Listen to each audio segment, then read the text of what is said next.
us up last week about being not good enough. We didn't deserve. We got this guy Shap saying that we don't deserve the number 1 pick. A team like the Jets doesn't deserve to be rewarded with a guy like Trevor Lawrence. This is the shit we hear. So we win a game. Everybody's supposed to be happy. What does the NFL media do? They laugh at us. You guys couldn't even do that. You can't even lose right. Yeah, it's a double-edged sword, and it cuts both ways for us. So, f*** you.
Yo!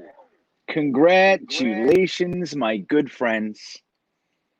My good friends. Hopefully the internet is good. I checked everything. My speed tests are fantastic.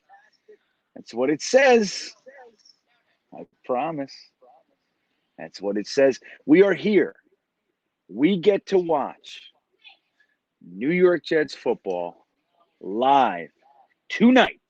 And I couldn't be in a better mood. Let me know in the comments what's going on. I see a bunch of you are in here. I don't know if you're on Facebook, if you're on Jet Nation's YouTube, but welcome. This is Jet Nation's first of our 2021 live streams. I sincerely hope that you hang out with us this year. We're going to even be doing these hopefully from the parking lot at some games, from some New York Jets fan clubs around the country a little bit. I'll be on the East Coast, it turns out. I thought I was going to be West Coast. But East Coast it is. Why not? It brings me closer to the action up at MetLife Stadium, so I'm really psyched.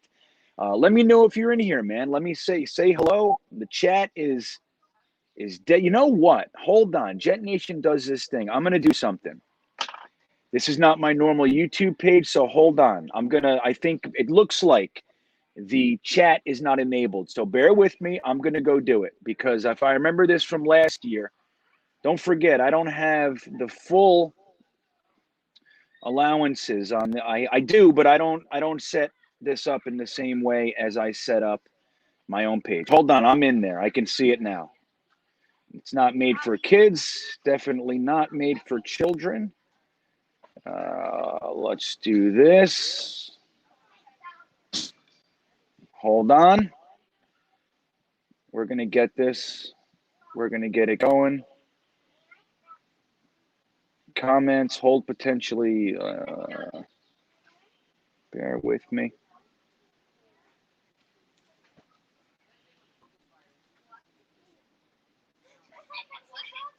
Come on. New York live streams. It's not made for kids. It's not a paid promotion. It's English. Well, kind of English. It's sports. Hold inappropriate comment. I don't need to do that. Allow all comments. Where's the chat feature? Hold on.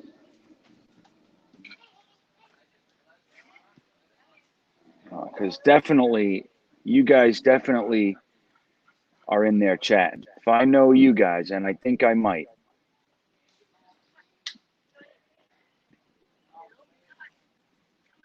Come on, live streams. Yeah, it says I'm allowing comments.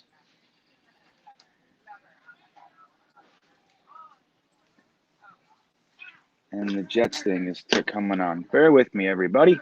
Don't you just hate when you get to see an old man sitting here trying to figure out this stuff.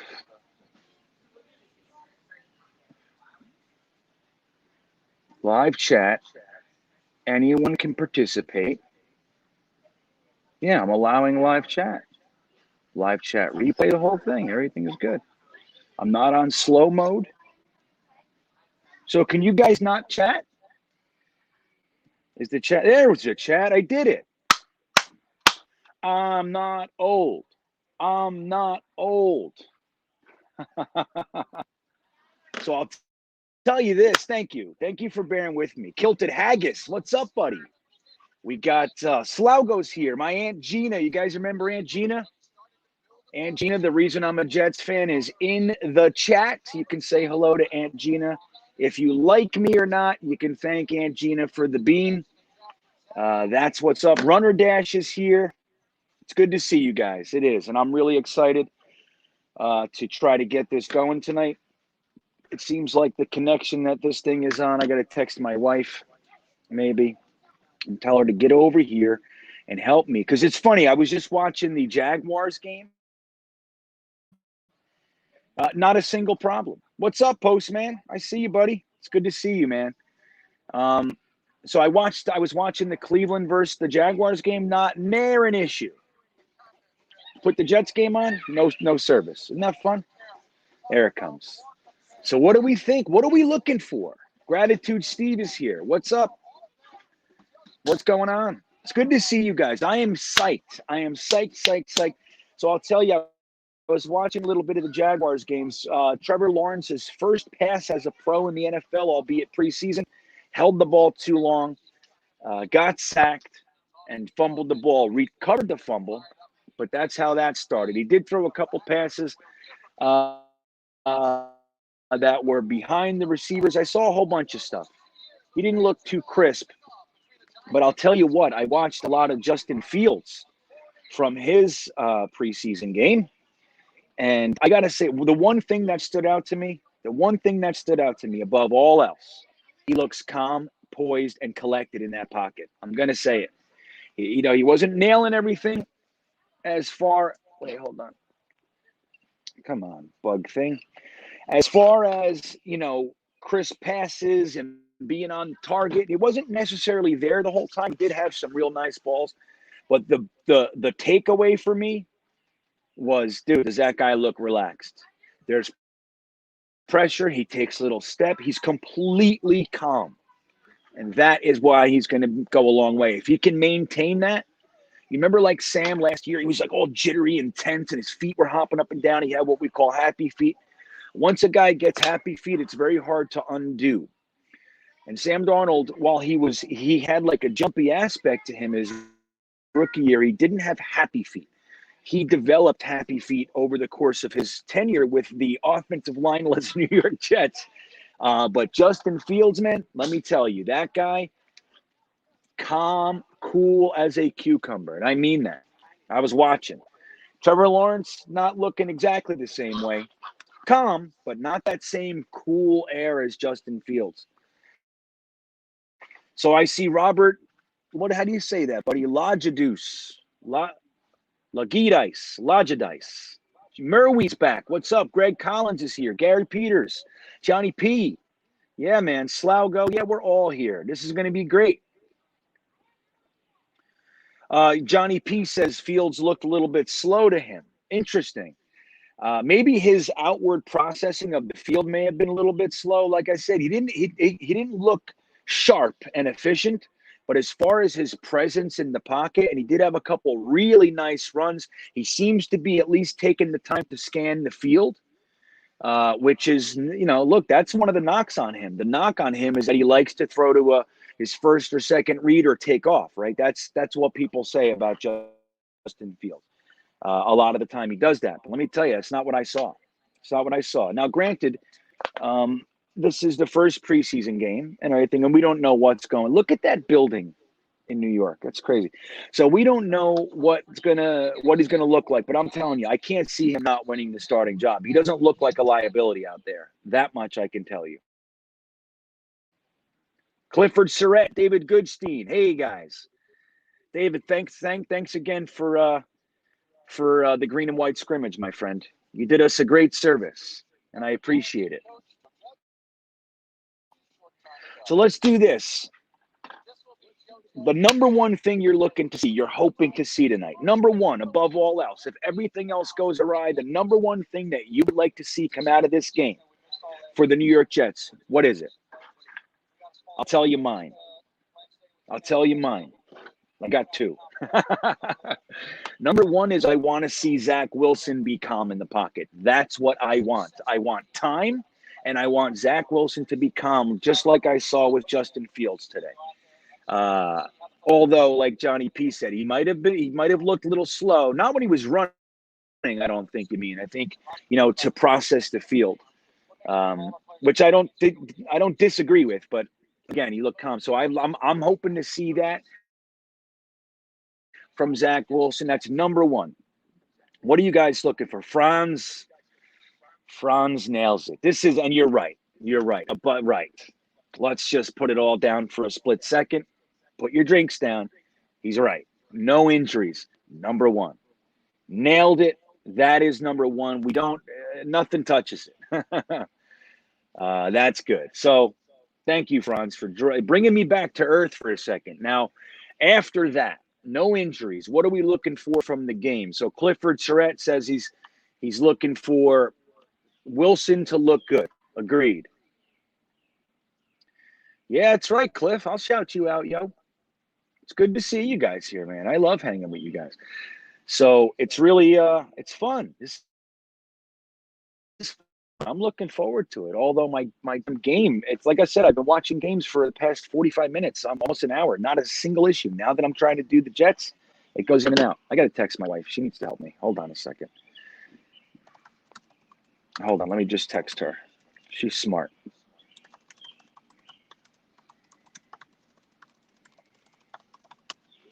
And I guess I got to be able to see this, right?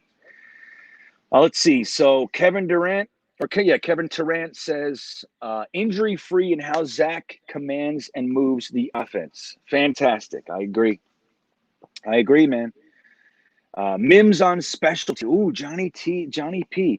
We heard that they were trying to use Mims as a gunner, which I find fascinating. I find that fascinating. I don't know how I feel about it. It's going to be real interesting to see what that looks like. Hold on. Using that for the stream.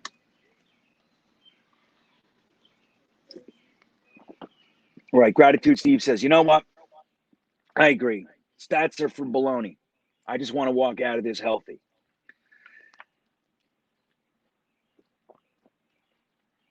Bragging rights to text your sisters and dad. So again, if you guys don't know, that's Aunt Gina.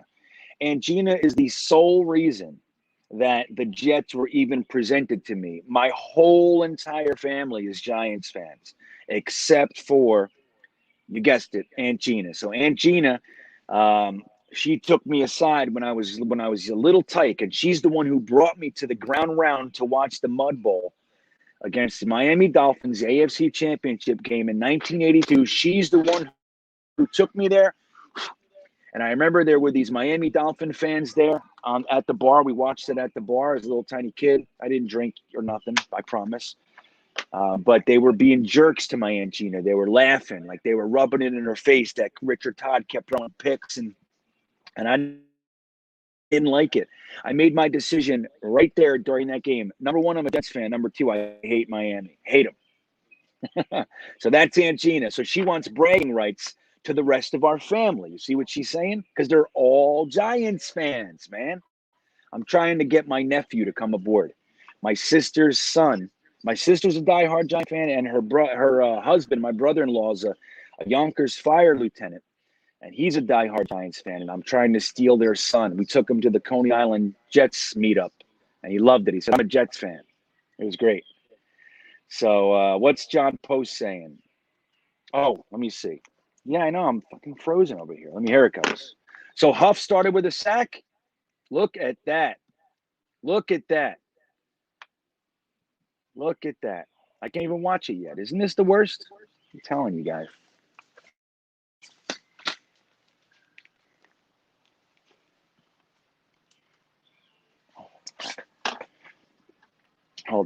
I got to get this going. I got to get this going over here. I've had it. Let me see what's going on.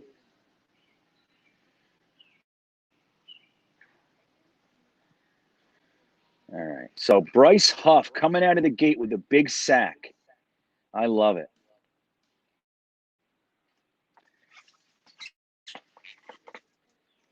I don't want my profile. I just want to go to the damn game. That's what I want.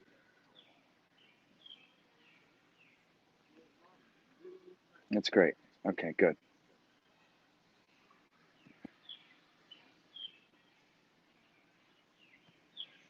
Where's my game? There's my game.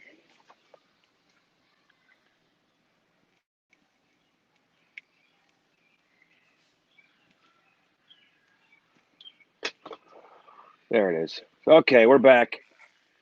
So now, all right, let's watch. Okay. All right, I'm with you guys again. I'm not looking at the chat currently. Look at our boy. Okay. So as is standard, usually I'm on some sort of delay with you guys, right? So I might be a second behind you guys. 10-yard run to start. That's what I just saw. So I'm probably a little bit delayed. Right. So late, Nate, let me tell you, I'm watching it on Game Pass. They do have a 7-day free trial. You can also watch it on Fubo. If you got like Apple TV, Roku, any of those, Amazon Fire TV or whatever, you can go and download the app called Fubo. They'll give you a 7-day free trial. Who's 25? Which guy's 25? I got to pull up the roster. I can't live like this.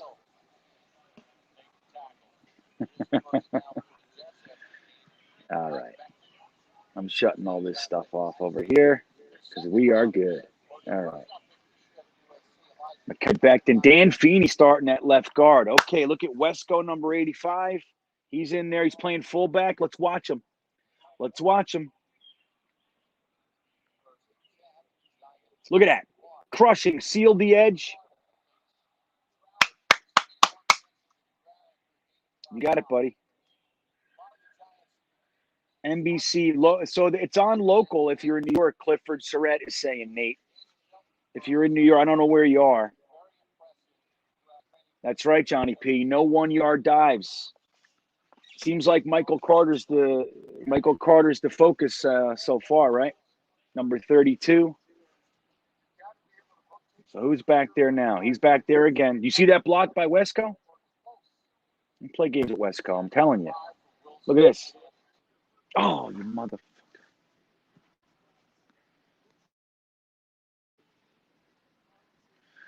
Damn, I hate, what's funny about streaming too? Like whenever, if the internet is going to go out, it's as soon as you'll see them walk up to the line, they'll make the calls, and then it's a hike, and then they go to hand the ball, then it stops. You know what I mean? They'll let you watch all the baloney. I don't know why. It's very consistent. It's very consistent. I assure you. Believe me, I know.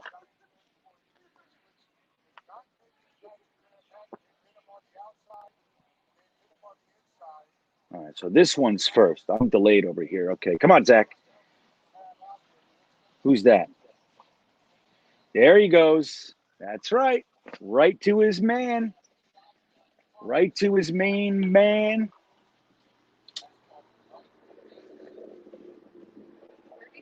It's going in and out over here. I put it on over here.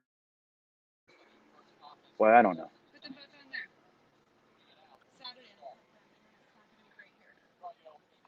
Oh, this one's way earlier. Okay, this one over here is a minute and 30 seconds behind over here. Okay, so what do we got? I'm gonna watch this one with you. I'm watching it on NFL Game Pass. Here he goes. Zach back to pass. Hands it right to who's 25? Who is that? Is that Josh Adams or Ty Johnson? I gotta get on this, guys. I can't see his name. Who's got the roster up? Talk to me.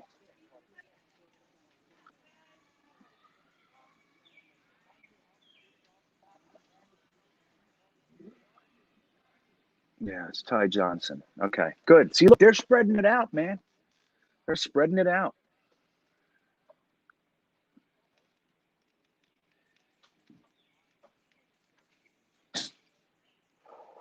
Wesco with another block too, boys. I'm going to tell you something.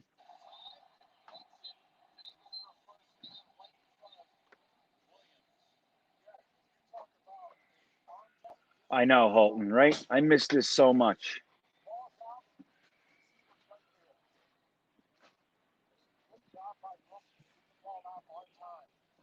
Right, it's Ty Johnson, Mr. Shifty Shoes.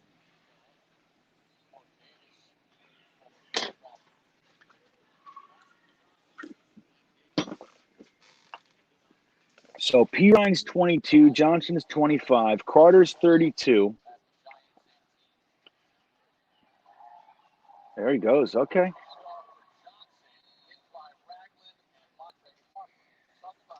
See, I'm stuck because I'm so in and out. I'm stuck watching ball. It's fine. We'll watch the ball tonight, but I'm going to go back to this later, and I'll watch my positions. I love Game Pass for that, man. I watch it later, and I just watch what I want to watch.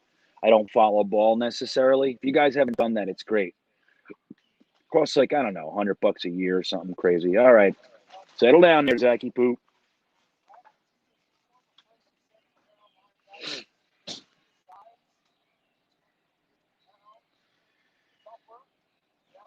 Cool Curry. Me personally, I'm watching it on Game Pass. I have a Game Pass membership, and but some guys are watching it on Fubo, and other guys are watching it locally. Somebody said it's on locally.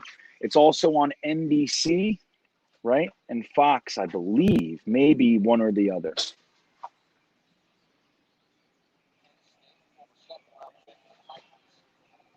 Let's see. Okay, so we're up to field goal kick, huh? Who is that? It made it. Who is that? Ficken?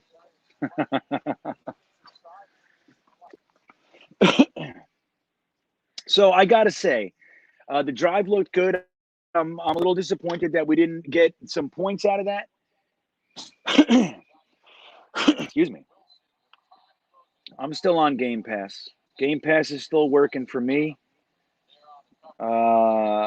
Johnny P saying Game Pass just went down. I'm not having that issue currently. I have my own issues, but so far Game Pass seems to be okay. So I'm disappointed that we didn't. Oh, that was tough too. I don't know what Zach was looking at there, or why Davis was stopping there.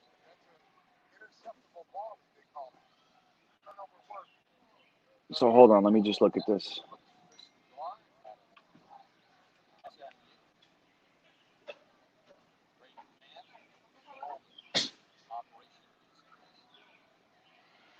All right, so nice, good kick, straight down the middle. Okay, so again, I'm happy. I'm unhappy that we didn't score points, but let me tell you, the line looked good. Wesco was laying blocks from the fullback position. He didn't look at it. He didn't look like he was having any difficulty finding a man to block. Right, first contact, which is what you want from a fullback. You want fullback to run through and make contact without having to look around and all that stuff. Boom, seal the edge on one. All of our running backs look like they're able to find the hole, make the cut, and get some extra yards. So that's good. The offensive line seems to be giving Zach time when he does go back to pass. They're also opening decent holes so far. So that's pretty good. That's pretty good so far. Martin Gonzalez, again, I want to tell you, there's a couple free trials going on right now too. Like, so if you want to if you sign up on Game Pass, like go to NFL.com, on the top right, you'll see Game Pass.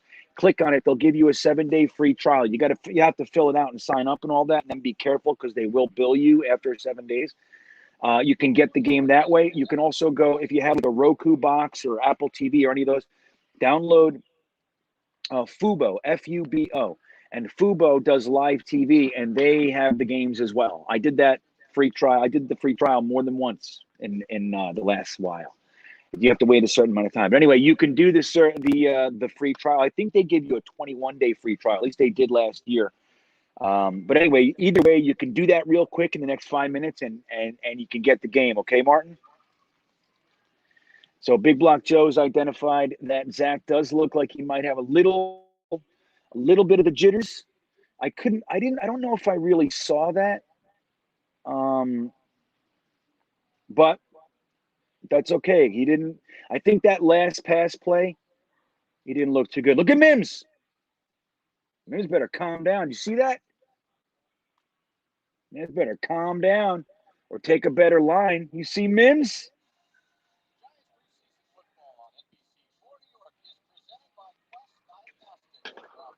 So, like Jeremy's saying, Mims is now. They're testing him out at gunner, guys. They're testing him out at gunner. Did you see him? He was free. He just took a poor line to the tackle, but full extension trying to make the tackle. So he's out there. He's running. All right, let me watch this play. Okay, Giants handoff. Gets about 2 yards, and he is stuffed by Marcus May and John Franklin Myers, it looks like. Little Mosley action in there, too. I think Mosley was in there.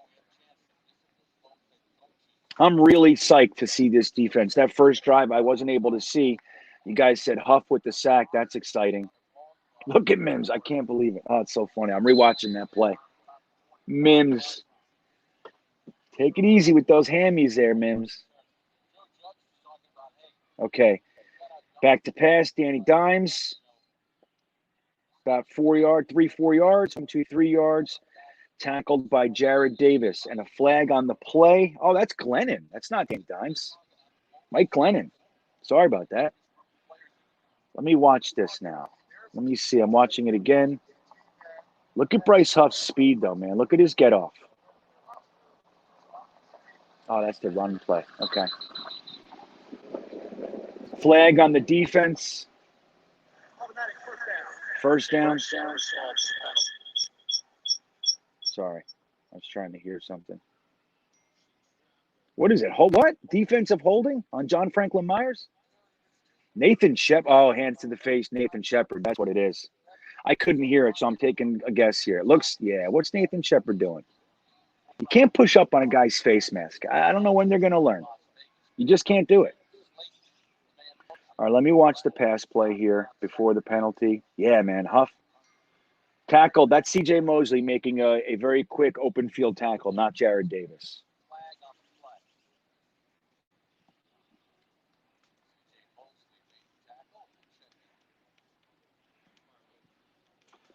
So let me ask you guys, because I missed the first drive with my glitchiness. Was Carl Lawson in at all?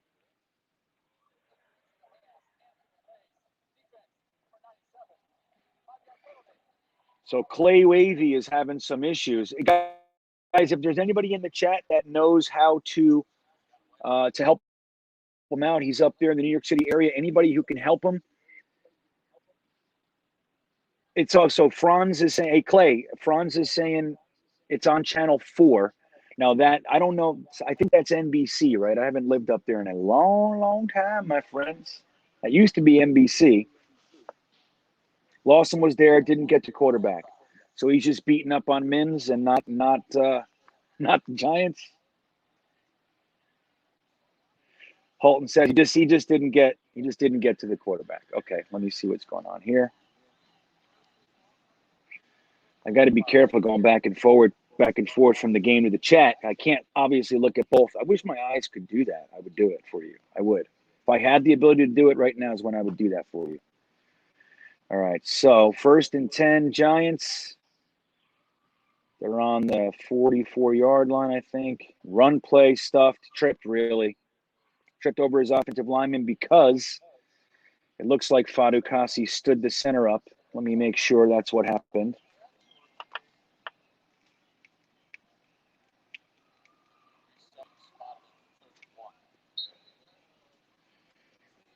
So Nathan Shepard's there. Bryce Huff is there.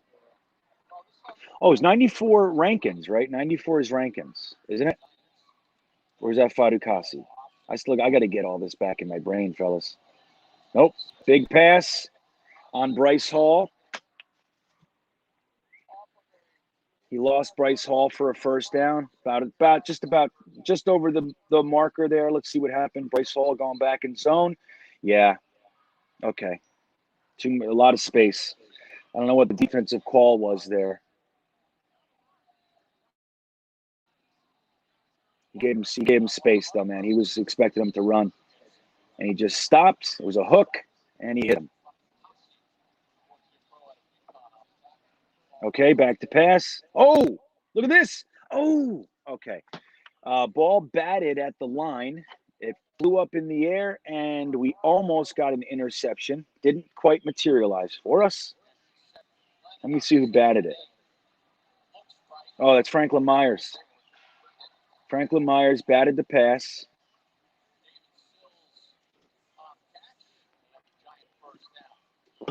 We're all up in their face, though, man.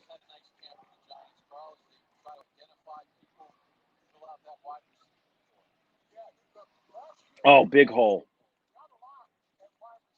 Okay, that was a nice run. That was like 6-yard run up the middle, right up the gut. Right up the gut. Quick hole, quick handoff.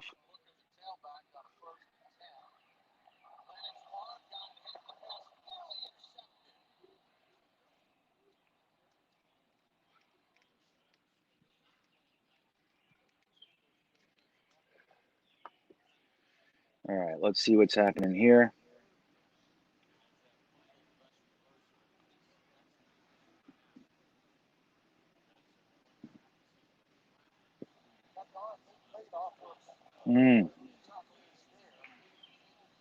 Okay, they threw the balls incompletion. I was concerned about pass interference there. I don't know. I got to look closer and see what happened. Let me see. That's a drop. He dropped it. I don't know, Guidry. You can put on the show for us. We'll clap. We'll clap. He got beat in the interior, on the inside route, but the guy dropped it. It's okay. An incompletion is an incompletion. He was right on him. He didn't lose him. Just beat him on the inside. Okay, but that would have been a first. That's all they're looking for. They need 3 yards. 2, really. 2 and change. Okay, let me go back to the chat, see what you guys are talking about.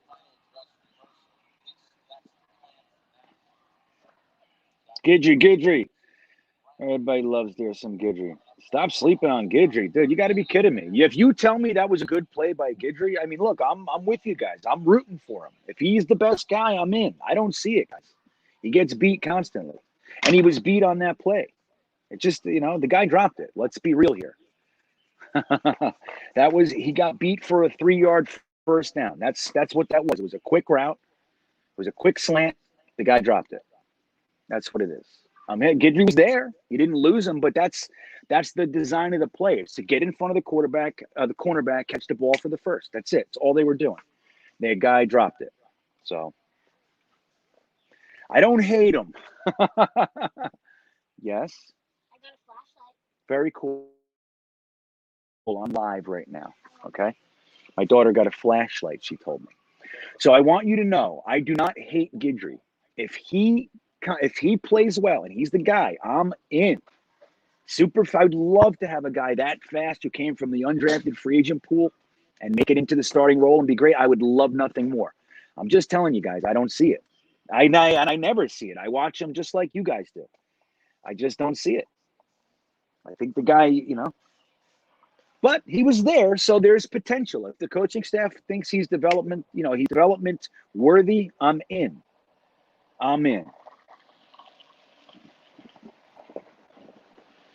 Is that what it looked like, Merweed? That's how it looked like to me. I'll look at it closer. If that's what happened, that's what happened. I didn't see his hand in there.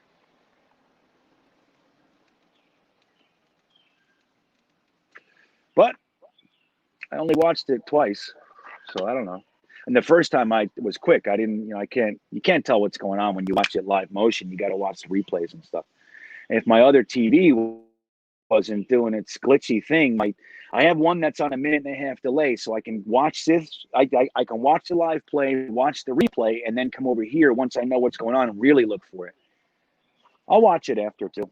I'll break down the game and all that from my own. I'll be up till 3 a.m. looking at preseason tape in the fourth quarter. You know how it goes with us guys. We're just looking at it. No, I definitely don't love him. I don't like him. But I don't hate him. Like I'm not that kind of guy. Like, like how guys, like if it's not the guy they picked, like they wanted this guy, the Jets picked this guy, so they root for him to fail. Like that's definitely not me.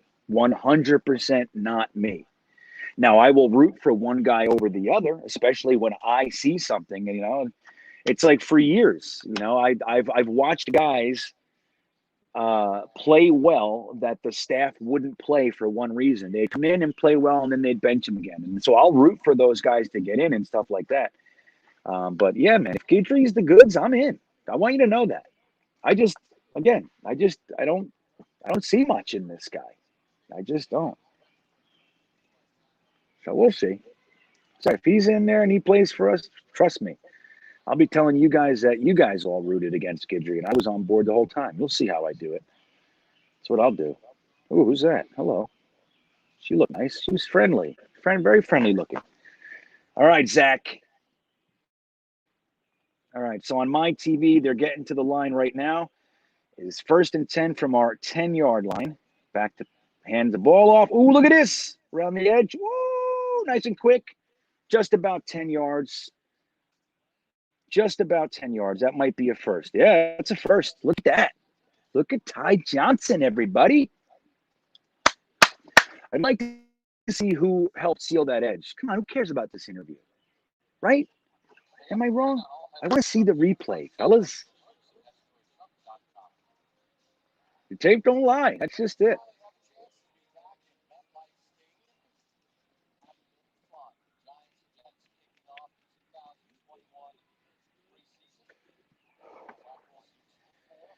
Yeah. See what I'm saying? Thanks, Merweed. I'm trying over here, man. I got all sorts of stuff going on. What happened there? Why'd he fall? Tyler Croft fell on his face. 78. Who's that? Nice seal block on. That was Morgan Moses. Sealed the edge on that run around the edge. Did a good job. I do not care about this interview. Not in the slightest. I don't want to see this interview.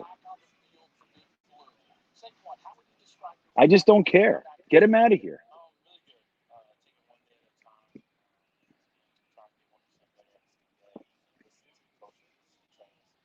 Yeah, I'm Holton. I'm with you, buddy. Let's see. Okay. That didn't look good. We gotta calm down, right? We gotta stop talking. Ty Johnson stuffed up the middle. I'm watching the other play. Okay, what happened there? Yeah, why is Tyler Croft falling on that play? Yeah, clap. Don't you love that when they fall in? Damn it. Yeah. The way I hope Tyler Croft doesn't think that job's his. Like he's, hopefully there's an open competition at tight end right now. Because, hey, look, Tyler Croft's a great blocker. I'm rooting for him too, but come on. Oh, look at that. Okay, back to pass. Nice pocket. Ooh, nice pass. Who's that? Ooh, Altoon catching the ball. You see it. That's Keelan Cole these days, isn't it? Number 88. Nice route. Broke off. Yep, there you go. Nice. I don't love that he caught the ball with his body, but that is what it is. That is what it is. Zach Wilson looked sharp on that play.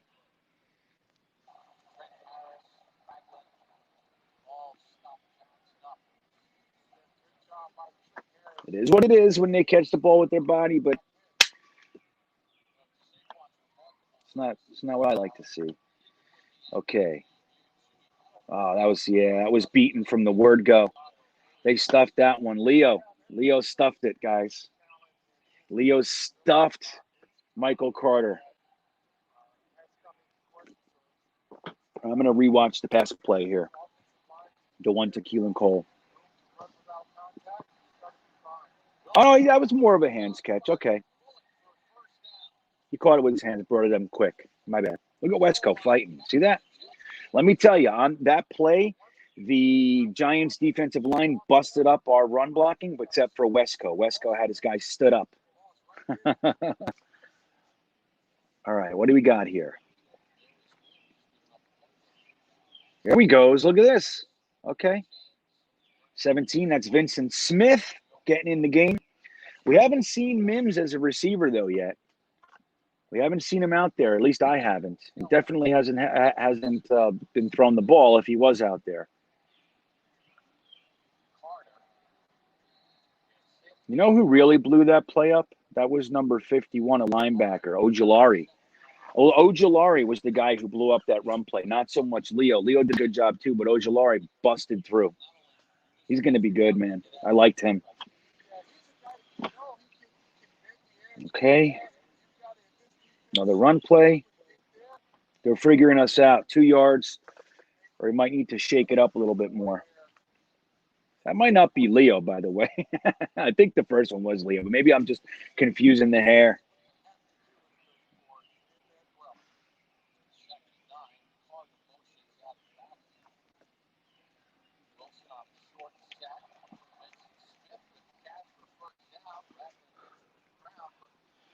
So if Robert Saleh is to be believed, we're only going to get about a few more seconds of Wilson here. Probably finish this drive, and that's going to be about it. And then we'll get to see who comes in. Who do you think's coming in second? Let me know in the chat. Who's coming in as quarterback 2? Who's coming in? Who's coming in as quarterback number 2?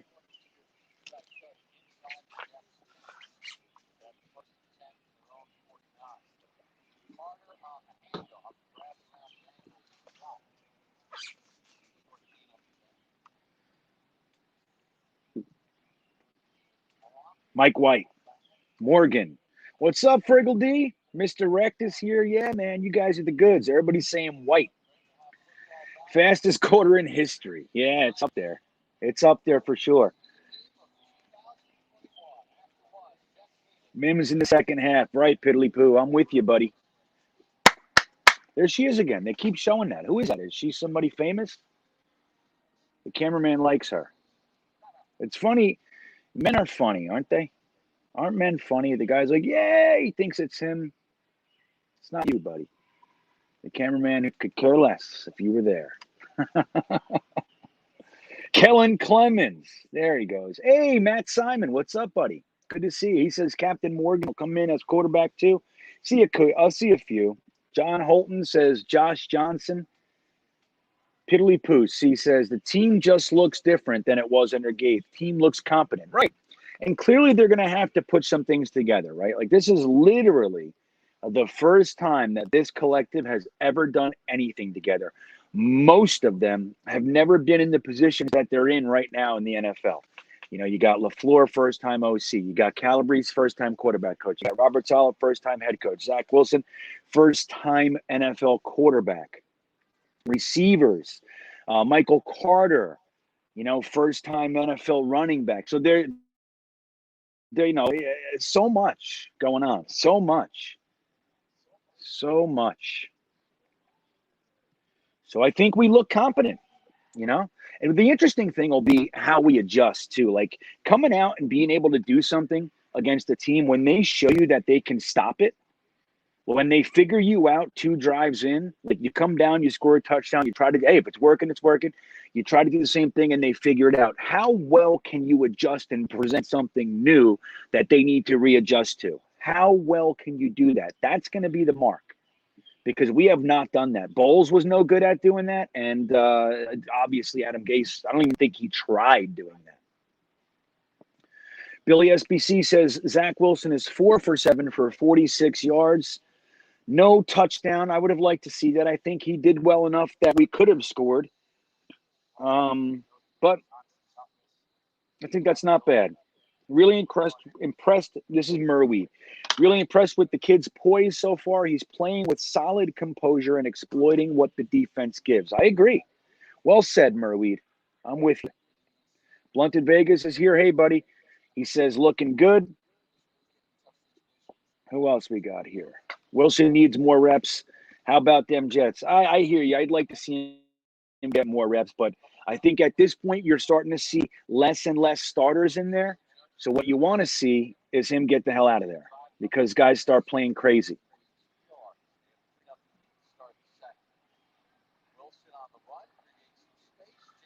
Jamison Crowder got his first Reception. Who's that? Pass interference. Who's that? Is that the defense? No, that's us. Pass interference offense? Is that what they're saying? Or is that defense?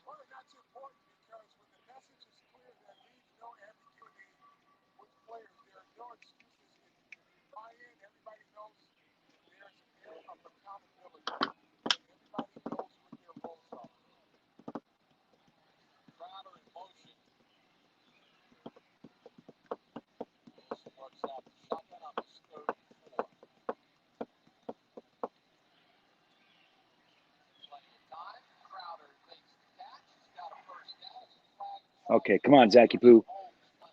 There he goes. Oh, look at this. Oh, that's Ryan Griffin, isn't it? Ryan Griffin taking the pops, getting 9 yards. The Giants have 2 passing yards, 26 total yards, and 3 first downs. They have held the ball for 4 minutes and 51 seconds. The Jets, on the other hand, have 94 total yards, 46 pass, 48 rush, 7 first downs, and 10 minutes of possession. Not too shabby, my friends.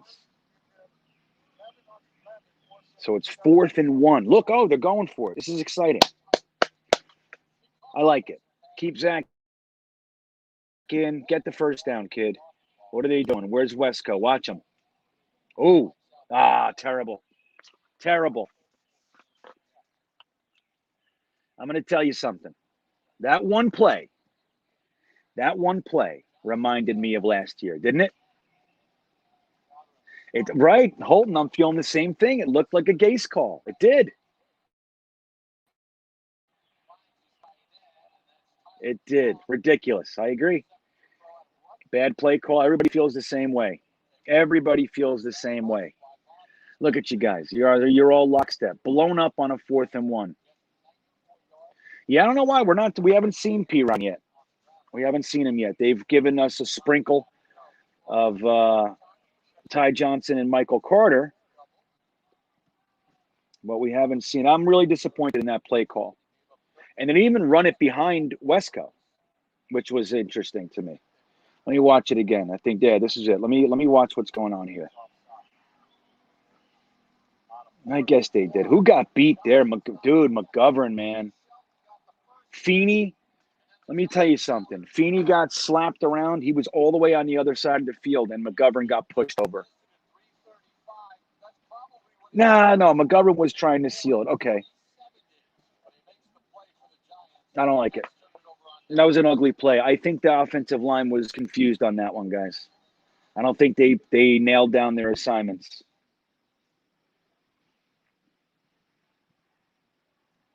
Terrible play. Yeah. That would have been a perfect opportunity for some play action. They were 100% run defense. That would have been great. Put it in Zach's hands. Again, don't forget, this is preseason. This is game 1. They're just trying to get some looks. That's all they're doing. But we look good. That play was weak. Yeah. It's already second quarter, kid. See my son back there? Where is he? There he is. Wait. Zach Wilson just played. We just got stuffed on 4th and 1, but we look pretty good. We look pretty good, but we only scored a field goal.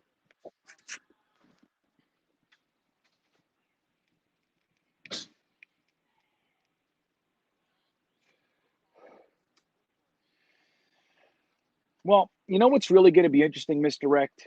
Number one, we have some young guys, right? So we have guys like Becton, like ABT. And then we have guys behind them. We have Cam Clark and Chuma Edoga's still in there too. Like, don't forget, Chuma Edoga was playing for the same inept offense as everybody else. So we don't know what they can do with these guys. Then we have the next tier, like the Tristan Hodges and the Teton Saltes, who's on the injured list right now.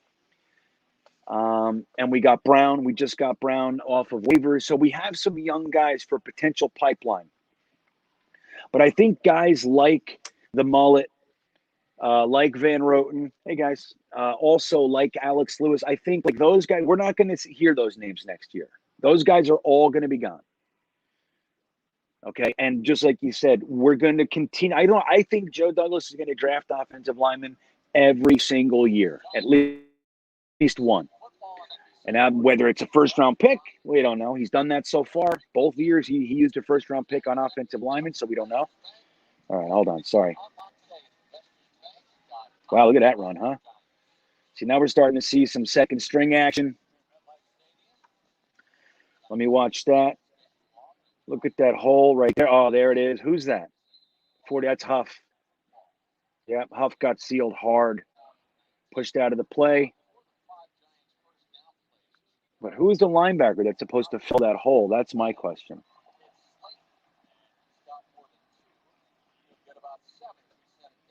Isn't it funny in the preseason when you got two guys with the same number and stuff? Like, so we had Ty Johnson, he's 25, and Brandon Eccles is 25. Get him! Oh, my God. Bryce Huff getting tossed around. Dude. Hey, did you guys see Bryce Huff? Dude, he's not going to like that clip. Bryce Huff is not going to like that clip. That was a nice wrap-up by Eccles a few moments ago.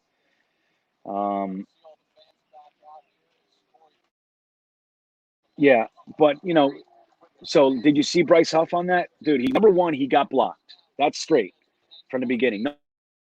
Number two, he got thrown on the ground by the offensive lineman. Number three, the cornerback was just kind of the quarterback was running around, and he was laying on the ground, and then he looked the wrong way and was completely lost on what was going on during a live NFL play. So Bryce Huff, don't forget, he's got work to do. He's got so much potential. But they really want to take a look at him, huh? Watch him. I'm going to watch the play again. I'll tell you what happens here. Now they're doing a live play. Okay.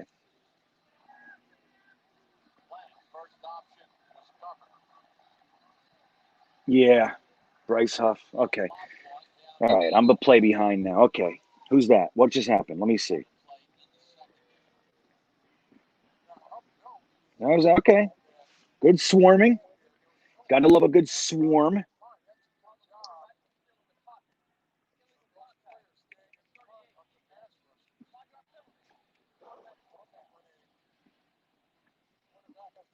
Okay. Handing the ball off. Somebody's in pursuit. Who is that? Oh. Nice open field tackle by, I don't know who that was. Now we're going to start getting into some names we don't know soon, too. That linebacker looks slow. Who is that, number 50?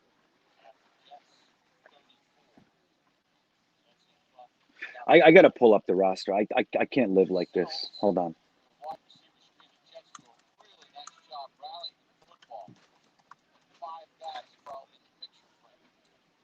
Hold on.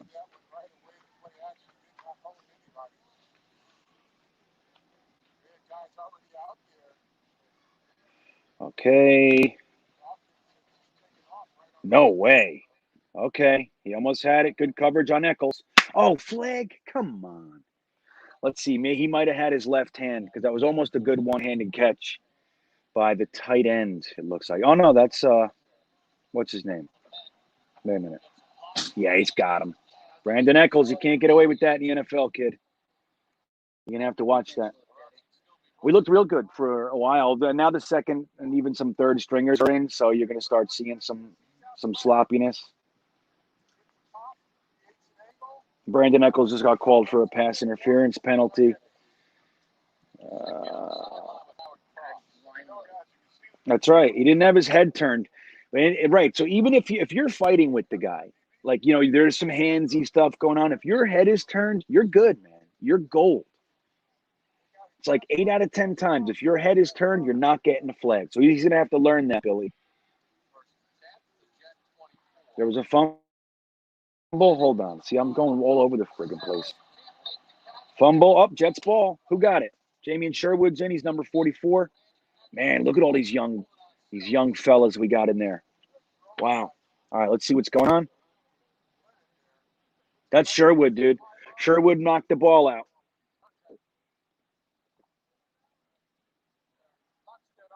Oh, no, that's 45, it looks like. Man, who's number 50? We got to look at him. Who is that, guys?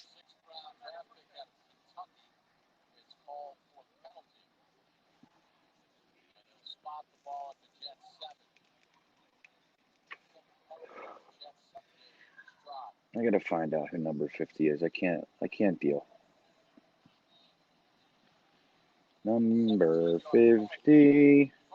50 is Michael Dwumfor. Holy macaroni. He's the look at that.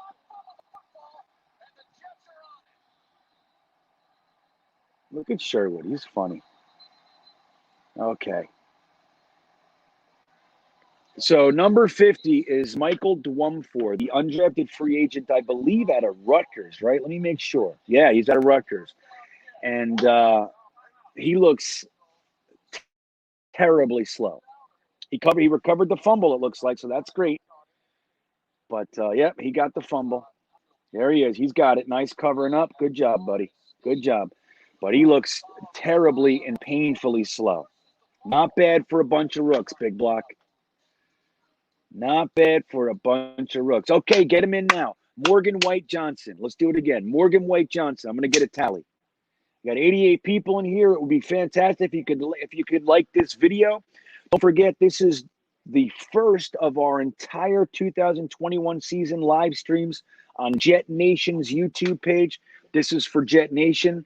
As you guys know, that's where I live when I'm not hanging out on my Instagram or whatever. I've been hanging out at Jet Nation for 12 years or so. I love it there. And this is what we do on game days. No matter when the game is, we are going to be live streaming. I'm even going to hopefully be able to live stream from the game, from the stadiums this year, one or two, and then from Jets fan clubs, different locations. So we'll be able to do that. But yeah, man, you obviously are welcome to join us. It does something. At least I wish we could watch the game on the screen together at the same time, but it's okay. At least we have each other to chat with. It goes a long way, man. We kept each other's heads up last year. Let me tell you. I don't know what I would have did without you guys last year. That was Nasruldeen that knocked it out. Thank you, Zach. Number 45. That's who it was. Okay. It was Nasruldeen. There it is. Nasruldeen and Sherwood combining right there on the tackle. You got to love that. Those guys are fighting for that will linebacker spot. So they look aggressive. Right. I agree, Billy. I agree. All right. So let's see. We got one Morgan, one Johnson, two Morgans, White, three Morgans, four Morgans, five Morgans, two Whites. White is in. Okay. I guess that's over. Okay. All right. Well, everybody that didn't vote White, you're wrong. Like me. I was thinking Morgan. I was, even though Jeremy Cravat seemed to be very confident that it was going to be Morgan. I mean, White. I didn't believe him. So let's see what our number 2 has.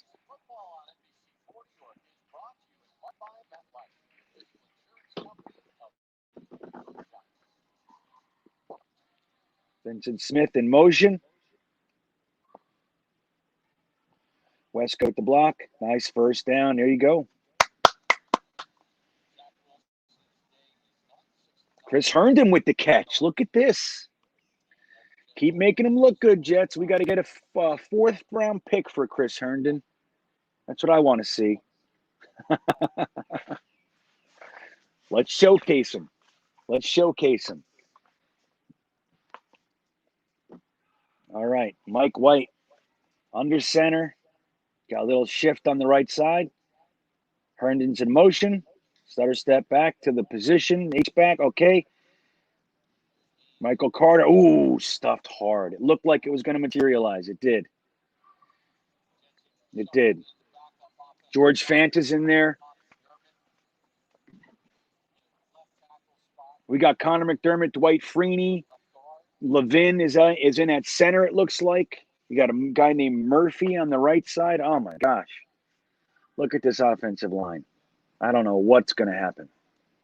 They definitely didn't break a hole open for Michael Carter there, I'll tell you that.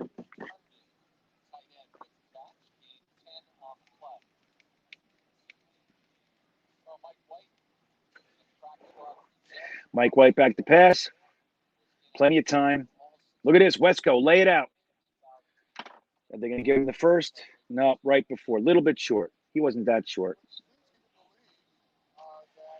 I want to see Wesco knock somebody's teeth out when he's running with the ball. As you guys know, I'm a fan of Trevon Wesco. But you see that? Nice soft hands. Look at this. Boop.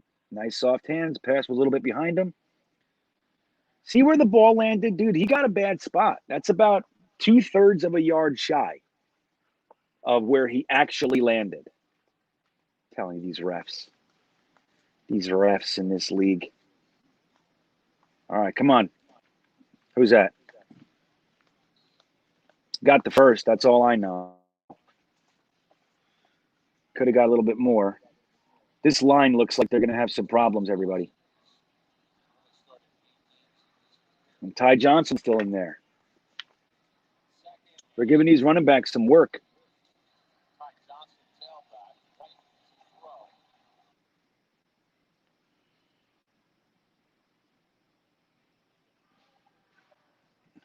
Hey, man, you making fun of me? I would trade. Look, we got to see how their preseason materializes. Guidry, we don't have as much tape on. Herndon, I've seen Herndon. I've been watching Herndon for 3 years. I'm unimpressed, okay? I would love for Herndon to look good in the preseason and we go and trade for something that we need or for a fourth-round pick in 2023. Guidry, I'm not so quick to let go of because we got to see how his preseason is. If he's our guy at the slot, if he's the best option at the slot, you want to use him, right? I'm hoping Michael Carter gets some time too in the slot. Michael Carter the second, that is. Come on, punt team. There we go. Look at that's Nasruddin again. Nice open field punt return tackle. Nasruddin's having himself a little bit of a day here. I like that. Oh, Wesco's all over the place. Wesco's all over the place, guys. I think it's good that he's at the fullback position. If this team is going to focus on the fullback a little bit like 49ers did, that's going to be fantastic because Wesco is fierce. And he's got much better hands than he's given credit for, man. Much better hands than he's given credit for.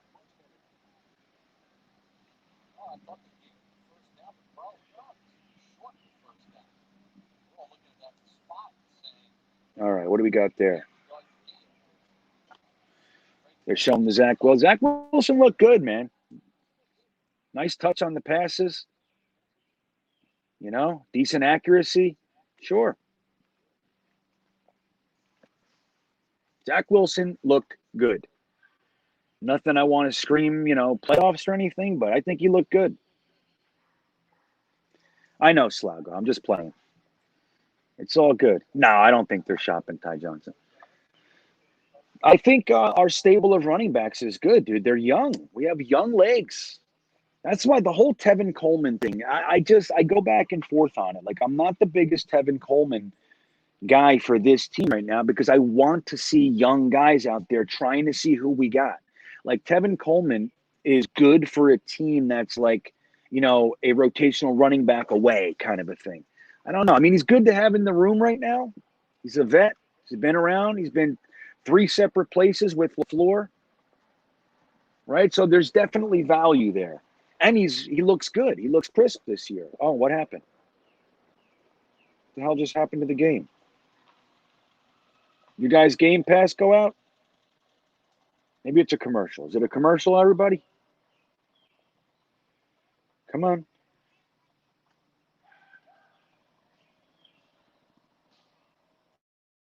I don't want the game to go out.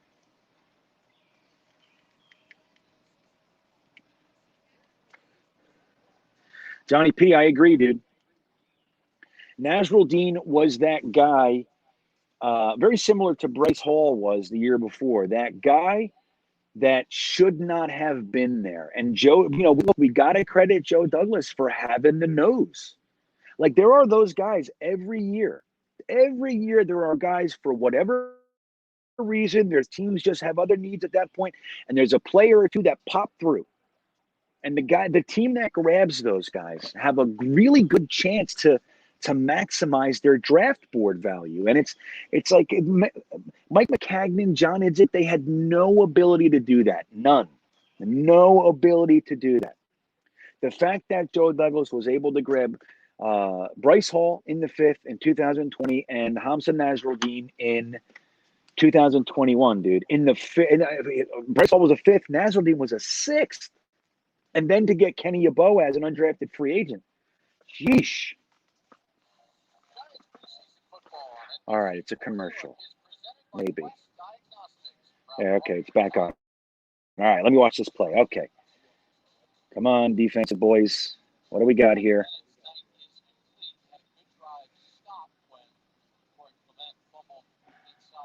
Oh, you got to calm. Eccles needs to calm down, man. If he would have fallen down when he just pushed that guy, both of his feet were out of bounds, right? Watch this.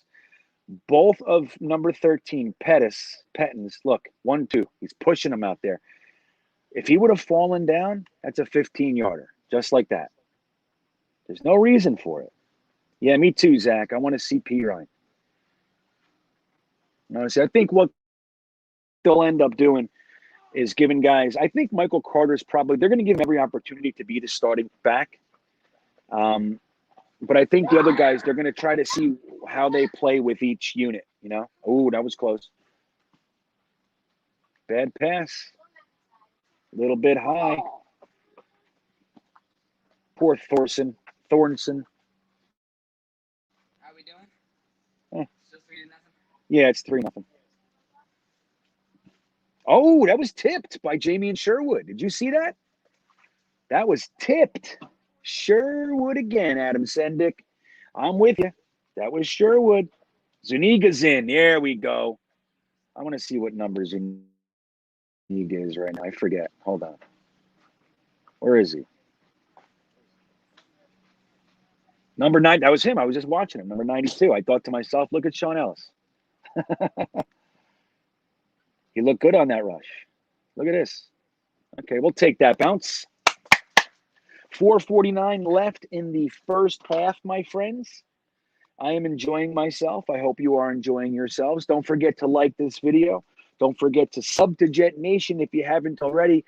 Jet Nation's YouTube is where my On the Road with Green Bean series is, in which I just put out the Hall of Fame video.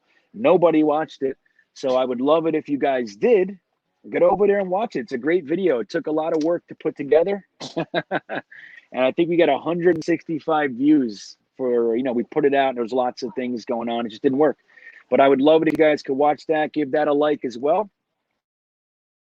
And as always, you can go over to my page. If you're not subbed to Green Bean Jets Fans YouTube, that is me. That's where I put up the podcast and all that jazz. You can go over there and sub as well. It is going by fast.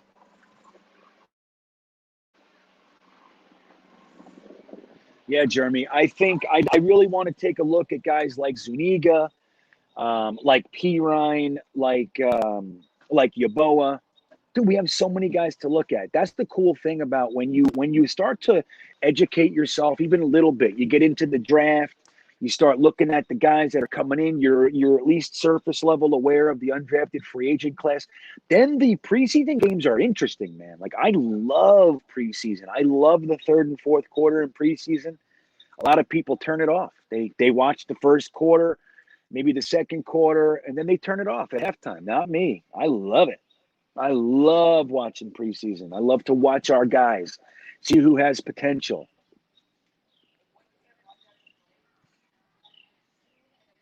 You got to be happy so far. I agree, Big Block. I agree.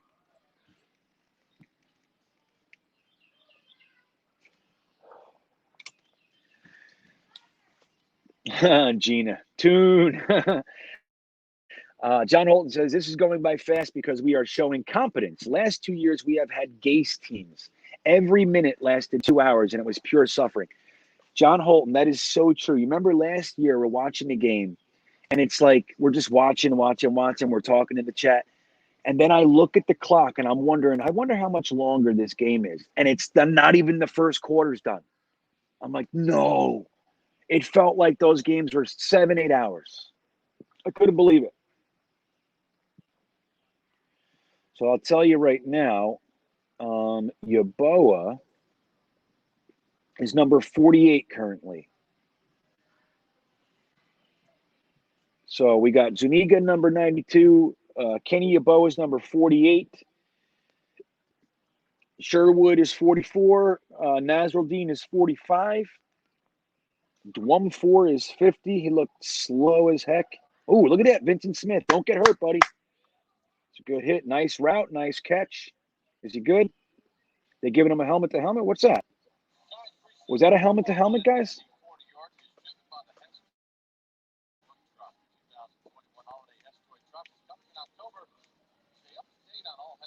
No. I mean, look, what is this flag? Wow, his head jerked. That was a solid hit, man. Let me see here. I'm gonna have some echo. Hold on. Yeah, I didn't think so. Right? He probably thought that was a helmet to helmet there.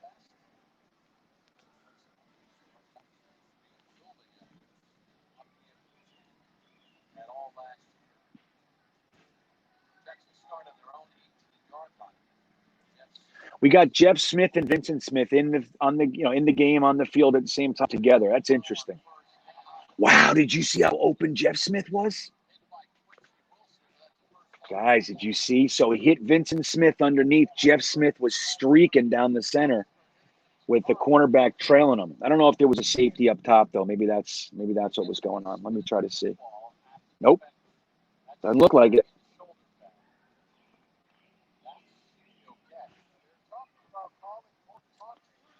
Damn, that was a serious hit though. Vincent Smith head jerked back. Nice time. Look at this. No. Malone. Oh my God. Remember when he was our starter last year? Jeesh. Malone was our starter. No call. All right. Great point, Mr. Holton. It seemed like the clock is rolling constantly on our drives because we are used to watching 32nd ranked offense. I know. I'm telling you, man. What's CJ saying? That's right. I'm just excited to be back.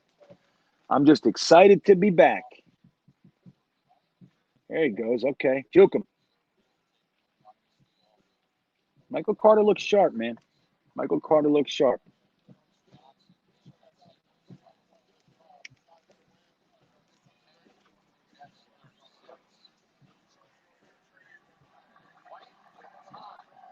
See, the thing is on that pass, like I'm sure that was a designed play. They wanted to get it deep or at least try to spread the defense out or whatever they're doing. At the same time, though, he wasn't open. He was double covered.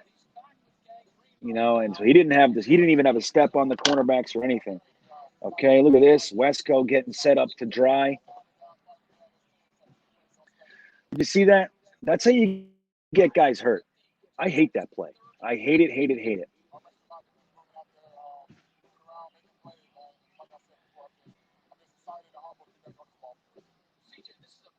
Yeah, it was a bad pass. That's how you get. Look at Wesco. I'm watching it again here. Oh no, I'm on the Michael Carter play. But when you watch, oh man, what the hell is going on with this? Bear with me, guys.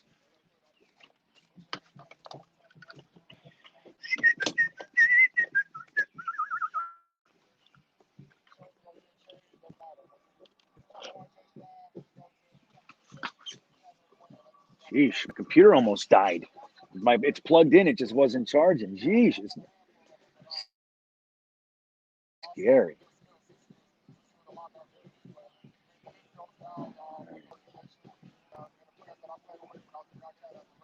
Yeah, I just watched the Wesco play again. Like that's how you get guys hurt, man.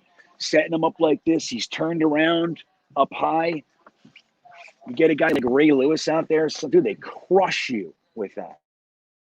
You're done. Wesco's strong though. Super, super strong Wesco. Super, super strong boy. 4-time Pro Bowler. All right, I'm looking at the punt. Let's see what Braden Mann does. I did not watch it live. I'm watching it here on the replay, or on the delay, I should say.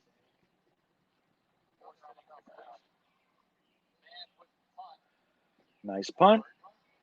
Okay, good. Decent punt. How many yards was that? 42. Wesco almost caught that. That's crazy.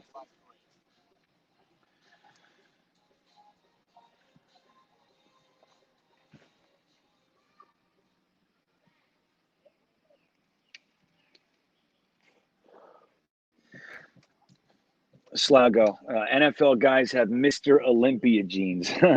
You know what's interesting though about that? Nowadays, like they're in such impeccable shape that they're like a hair trigger from being injured. Like they're precise. They're fine-tuned machines that if a toe bends, like they can't play anymore. You know, like they're in almost too good a shape. It's crazy. Yeah, isn't it great, Nick? I'm glad you're here, buddy. This is great. We're just hanging out, watching preseason. It's better to watch it with each other than alone. That's all I say. That's it. Somebody asked me, "Do you show the game on your live stream?" NFL won't let you. I can't. We can't do that. And he says, "What? Why would I watch it?" It's like, well, to hang out. That's why. To hang out with each other. That's what we did. I don't know, Postman. I don't know what the hell he was just drawing. I was just thinking the same thing a second. What was that? But yeah, I'm glad you're here, Nick. And we do this every week, and my live streams will be on Jet Nation's YouTube. It's a Jet Nation, not event, but series, let's call it, the weekly live streams for every game. Like I said, the hope is that I'll be able to do at least one from a game, from the parking lot and stuff. But I don't know if I go to the game, I'm going to want to go in, right? But at least maybe we'll do like a pregame thing, and then I want to do at least one or two at Jets fan clubs around the country. I'm going to try to do one in Richmond, Virginia, and there's another North Carolina by Charlotte. There's another Jets fan club I want to try to get in down there. So that'll be neat. And Mike couldn't have said it better. Matthias Simon just nailed it down. This isn't about winning, right? It's not about winning. It's always nice to win and score more points, but this is about evaluation. That's what we're watching right now. We're trying to evaluate guys. We're trying to evaluate the units as well. We want to see how cohesive they are. We want to see how well they interact with one another. But it's not about winning. It's not. That's the least important thing in this game. If you might remember the Browning-Nagel years. We went 5-0 in preseason. Remember that? I think, and I might have it mixed up, but I think also that was the year that Dorian Boose. Remember Dorian Boose? Dorian Boose led the league in sacks in the preseason. He was on fire. And they started saying that the Jets may have gotten a better draft or a better pass rusher in Dorian Boose than Julius Peppers way up at the top end of the draft. That's what they were saying. Now, let me ask you. Does anybody remember Dorian Boose? We all know Julius Peppers, don't we? So that's the thing with preseason. You really can't. You just can't look at the record, the score. Obviously, you want to score points because of what it means, but it's not about all that. It's not.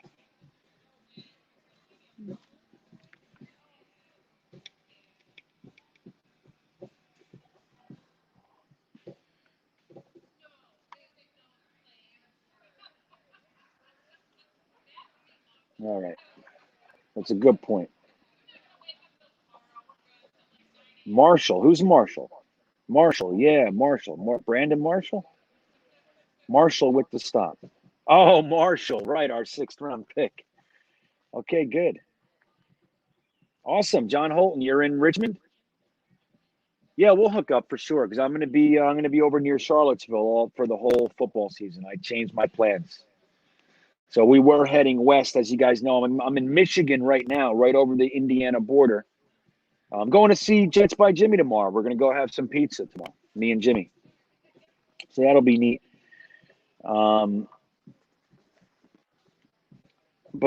I'll be in Virginia the whole football season. So we'll hook up, Holton, for sure. If you're there, if that's where you are, yeah, boy, we'll get it going.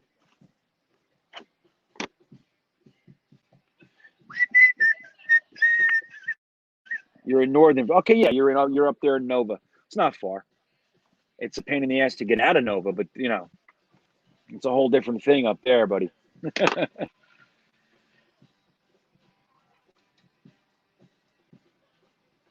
I know. I want to get to Ruggs is nailing it. Right. We were talking about this a little bit earlier. And that's it. We just want to get through this with no injury. That's it. That's it. Really. You want to see some stuff. Zach Wilson looked good. The starting offensive line looked good. Feeney was the weak link in that group. The good news is he's not slated to start. So that's good. Yeah, I'm going to keep you guys posted, Nick. I'm going to let you guys know where I am each week and all that sort of stuff. I'll try my best to keep you guys up to snuff on where I am. Marshall's number is 96, everybody. 96. It's like the longest commercial ever. I don't know what the hell's going on. I haven't seen anything. Can you guys hear the music behind me? See, I'm at an RV park, right? And there happens to be some people, some families that we've met before. So we're all kind of here in Michigan together, and all the kids know each other, and they're all musicians. And my son plays a little guitar, plays a little drums. He's got a cajon. And the neighbor, he's really good at the cajon. And there's another guitar player and all that. So they're jamming, man. They're jamming right now. I love it. There's nothing I like more than, a bunch of young people, kids getting together and playing music. There's literally nothing I like more. It warms my heart. That was me as a kid, just always jamming, going to Washington Square Park in New York City, playing acoustic guitar with my friends. That was great. Hell yeah, Nick. We'll do that. Sherwood does look good, David. I agree. Sherwood looked good. Nasruddin looks good. He even looked good on special teams. So we have some talent. We have some young developmental guys that might end up being worthy of some effort, putting some time into, putting some effort, not just like a Parry Nickerson. You brought him on and basically in a year and a half, you're like, yeah, this guy's never going to make it, and you just kind of, you're already looking to replace guys on the back end of the roster because you don't know how to draft. Like Joe Douglas at least knows how to draft. He's not going to hit on everybody, but you start getting guys in the 5th and 6th round that look good, undrafted free agents that look good. So I don't know what happened here. Let me see. I'm watching replay, but oh, you son of a motherless goat. Hold on.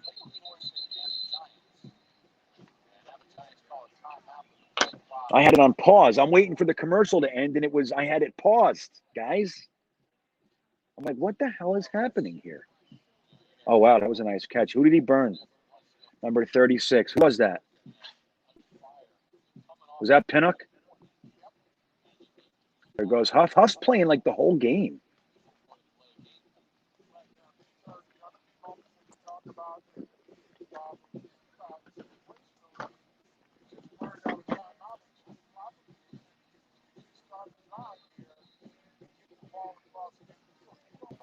Who was it? That was Dwumfor hitting the hands. Look at Fatty.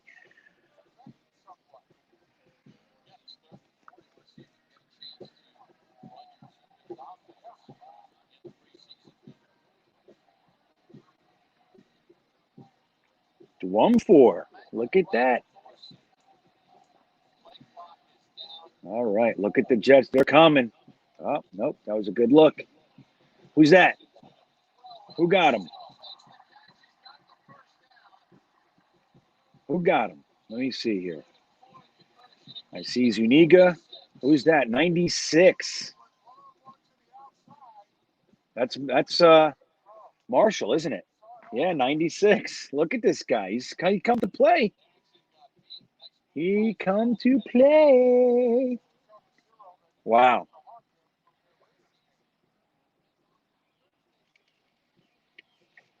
Yeah, I hear you, Franz. Sounds like it. It's an Hispanic name. Kajon. Cajon. Yes. It's what you play with the male organ. It's the other instrument. That was Lamar Jackson that got burnt before, huh? Yeah. I'm rooting for him too, man. I really think they should be trying him out at safety. Like his whole issue is when his back is to the quarterback, and you can teach him. He's development potential, That's always been his issue. When the play's in front of him, he's very good. It's just turning his back. He's not, he has his trouble. Look at Marshall, though, huh? Look at Marshall. I'd like to see Lamar Jackson turn into something, but you don't know. I mean, that's going to be a tough uphill battle for him with that issue. I think if he was a safety, he'd have some real potential. Don't forget, he's big and strong, and he's fast too. He's just he loses the ball. He loses track of the play when he turns.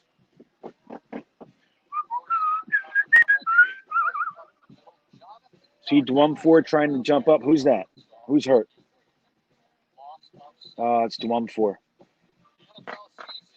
Seems like they're really trying to get a look at these guys, huh? Guys like Bryce Huff, Dwumfor, they've been in for a while. I think it's time to get Bryce Huff out of there. Where am I now? What's up, Ed the Red? Ed the Red? Is that you? Ed the Red? Ed the Red. I'm in Michigan. I'm right by the border of Indiana. So I'm just over the border, maybe 15, 20 minutes into Michigan. Over by Lake Michigan. I'm on that side.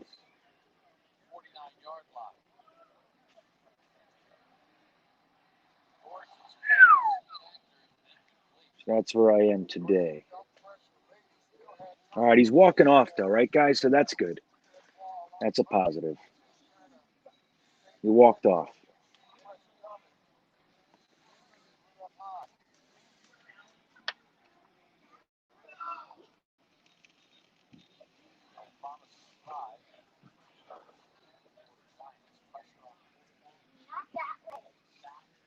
What are you doing?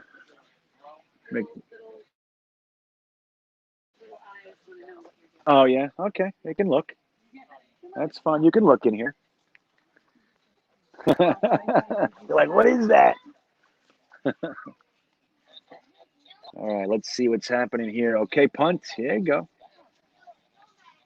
What's he trying to do? Who's back? Keelan Cole. Keelan Cole Sr. back to receive the punt. Fair catch. Okay. So you think Morgan's coming in? You think we're going to see a little bit more of White? It depends on if they're going to try to get a look at all four quarterbacks tonight. We might see a little bit quicker transition to the next quarterback. That's right. See, there he is, Jets by Jimmy. I was just talking about you. We're going to get ourselves some pizza tomorrow, aren't we? I'm going to go meet Jimmy. I couldn't be more excited. This is a good year. I got to meet O'Leary. I got to meet Ryan. I almost got to meet Gangrene David, but it didn't work out. I got to meet a bunch of you guys, Big Green, John Amorello, Three Amigos, Sack Exchange, a lot of you guys. George, Liam Riordan. I'm gonna forget some, but we had a good year. And tomorrow I'll get my Jets by Jimmy love in, or should I call you Kinky? Sorry about that.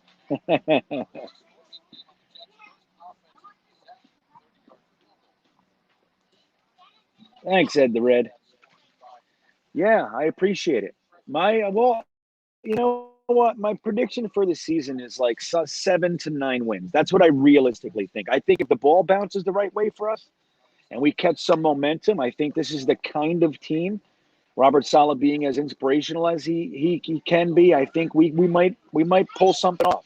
Like I said, a couple of the right breaks, a couple of the right bounces, and you never know.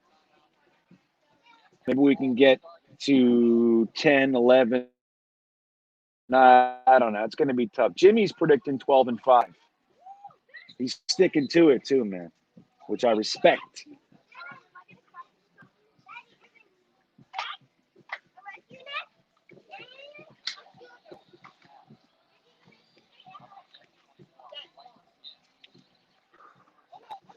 Merrill, come here. No. I'm just asking you a question. You can come to the side. You don't have to come in. I'm just asking you. Who's playing what over there? Is Jovis over there? What's he playing? Guitar or cajon? Yeah. Is there 2 cajones? Okay, it sounds good to me. Yeah, they sound good.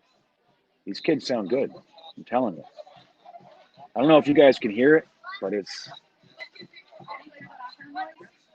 yeah, it is what it is. I have kids all. I don't know if you guys can hear that too. I literally have within 10 feet of me is 1, 2, 3, 4, 5 children. Then you got the band right there. My wife's over here. It says I'm in a campground on Saturday night. That's what it is.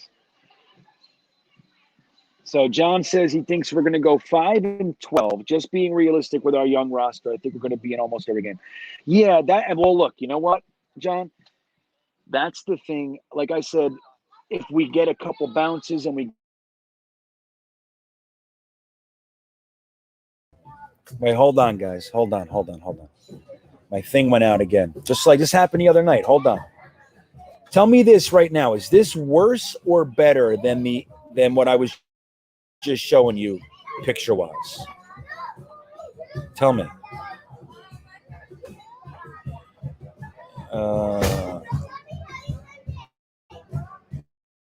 It just kicked me off. Is this better or worse? My picture and sound right now. Is this better or worse than it has been? And then we'll get back into this. No picture? You don't have any picture? Hold on.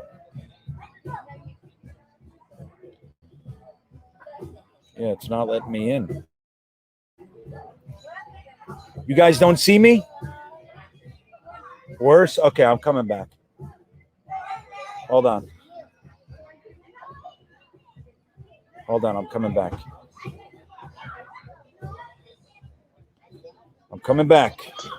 Hold on. This is what happens. By me. There he goes. Okay. Hold on. I got to get some stuff going on over here. I think. Hold on. Bear with me, friends.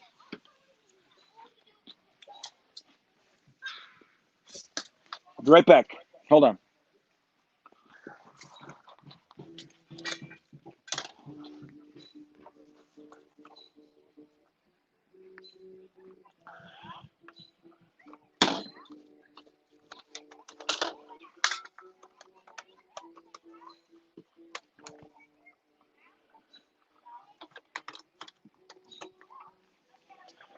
Okay.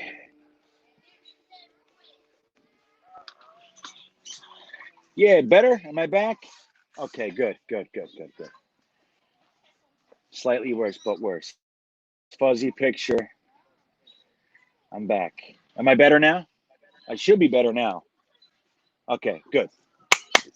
See, that's what I'm doing, man. You don't know. I'll tell you. I have two separate networks, two separate cameras, everything. In the event one goes, I at least got a backup, so I don't get kicked off. You know. So I'm trying over here, fellas. I'm trying. Yeah, you hear Brainy Bean, right? They're out there. So yeah, all right. So look, it's halftime, right? So we're talking about the records, and like I said, I got John Holton's comment up there, and that's the exact same thing as what I'm talking about with the right bounces. Like I said, I think we're going to be somewhere around the 7-win range, 7-8. Like that's where I think realistically we can get to. In the event the ball bounces the right way and we get some breaks and all that, I think we could see 9, 10, something like that. But exactly the same. I think if we're in every game, we're just not getting those lucky breaks. You know what I mean?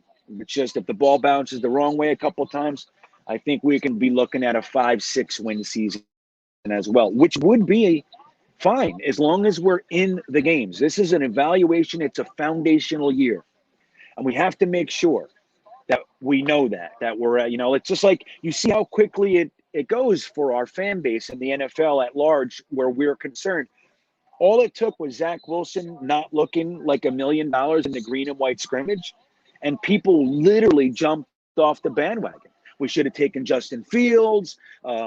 Trey Lance looks great in San Francisco. We should have taken him. I can't believe the Jets blew it all over again. You got guys saying that we're not a good team because we didn't have a fight in practice and training camp. But dude, it's the stupidest thing. We just need to know what it is that we're looking at. We're coming out of, without question, in my opinion, the worst era of Jets football. And I am including the Kotite era and the Lou Holtz era, okay? Without question, the Adam Gase years were worse, especially coming on the heels of the Todd Bowles years. That whole package this last 6 years has been the worst in Jets football, my opinion, ever. And at least in my lifetime as a fan. And like I've shared with you guys, I've been a fan since 1982. So expecting us to jump up from 2-14, the worst era in Jets football, and then be playoffs, it's a lot. I'm happy if that happens, and I'm rooting for it. But it's just like, if it doesn't happen, it doesn't mean that it's over. We're looking at a year that's going to be based on getting guys ready, finding out who's foundational, who can we stick with, who do we need to get rid of, and then because next year we have 11 draft picks to plug in the places that we don't have the answer yet. So look, Duncan McLean says 7. See, that's realistic. Oh, AJ Spaz, Zach Wilson looked very good.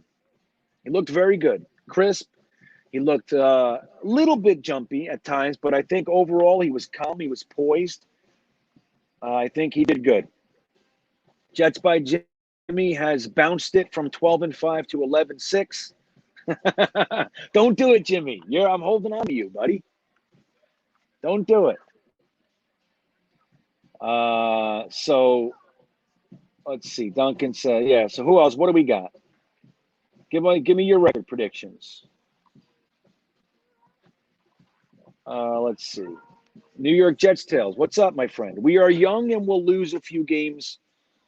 Close ones. We will lose a few close ones at the beginning, but I think we'll finish out strong 8-9. See, I think that's realistic too. Now, it's very important that we come out hot or at least competent and beat Sam. That's big for me. Like I don't pull any punches or hold anything back from you guys. Like I want to beat Sam Darnold and the Panthers. I don't care. I'm unashamed to say that. I don't care when everybody, it's really not a division opponent. I don't care.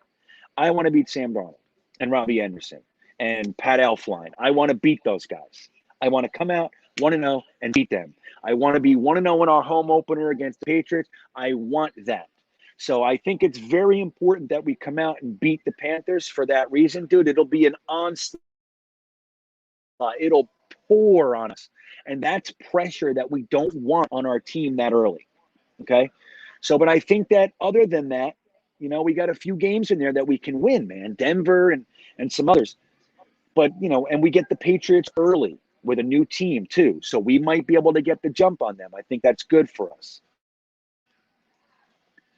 But I think it's going to take a minute for this team to kind of catch fire. It's like they're going to need to gel a little bit. Don't forget the offensive line. These guys have never played together. The only guys that have played together, well, we have Becton on the end.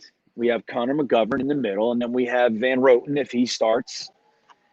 Maybe George Fant on the end, but the AVT, whoever's playing right tackle, like it's a new line. You have new running backs, new fullback, new quarterback, new offensive coordinator. Maybe the same tight end if Herndon can get his head out of his butt. So we got to know that going in. This is all to watch and appreciate the growth. Try not to let yourself want to jump off the cliff. They're going to try to tell you that you should. Don't fucking do it. Come hang out with me. I'll pull you out of the dark. I know what we're looking at. Any surprises so far? Yeah, I think there's a couple surprises. Let me tell you this. One is I'm surprised that we didn't see any Pirine in the first half. I wonder if he's banged up or something. Number two, I'm surprised with Marshall, Jonathan Marshall. I am. I think he's really looking better than I expected this early. I like Sherwood and Nasruddin are not, I don't want to say surprises, but they're a slight delight, right? I'm happy with them. I thought the wide receivers' routes looked good. They showed good hands. We didn't see any drops. We saw Tyler Kroft fall on his face. Sorry, it's my mosquito smoker over here. Sorry about that. So I think, yeah, that's about it. Other than that, I think I'm pretty happy with what we're seeing. Really, we're seeing some pass rush at times. We're seeing some decent coverage from a handful of different guys. Bryce Hall got beat earlier. I wouldn't say beat. I think that's more. It was more the scheme trying to keep it up front. But I don't know. Oh, I saw that one already. Johnny P says, I think our roster is better than a 7-game roster, especially with Wilson. Yeah, but I think the thing we have to factor into that, I do think we have a lot of talent, but we have to remember that it's all new. Everything is new, like even down to our medical department, dude. Even our reporting structure with the head coach reporting to the general manager and the general manager reporting to the owners. That's even new. So everything at the New York Jets is new. And that's what we have to remember. So even if there's all the talent in the world, it's going to take a minute to become lockstep in what we're doing. It's going to happen. They're going to need time, right? So I think that's the thing to remember. But I think our roster is that we have a lot of talent on this roster. For once, just a year ago, we couldn't say that. There was talent down the road, but not like this year. In 1 year, look what Joe Douglas has compiled.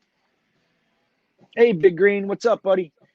Not too bad of a half. I agree. So what's Holton saying? Oh, the media is letting every team off the hook with rookie quarterbacks and or coaches. The Jets, nah, they are piling up on us already, saying we need to win 10 games or a bad season. Make the playoffs or it's bad. Yeah, that's the way it goes. I mean, dude, have you ever heard anything so ridiculous as what? Who was it? I forget who said it, but Saleh said we were happy to report we had a fight-free training camp so far going into the first preseason game, and that was actually called a negative. Dude, don't tell me there's no media bias against the Jets. Don't tell me. I don't buy it. I actually pay attention to all this stuff, so I see it. I'm not wanting there to be a media bias. That's not what I'm rooting for. It's there.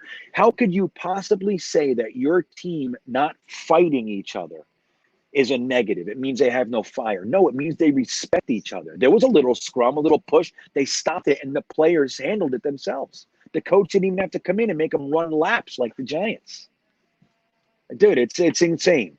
It doesn't matter what happens. It does not matter what happens. They make it a negative, which, as you know, there's two sides to every coin.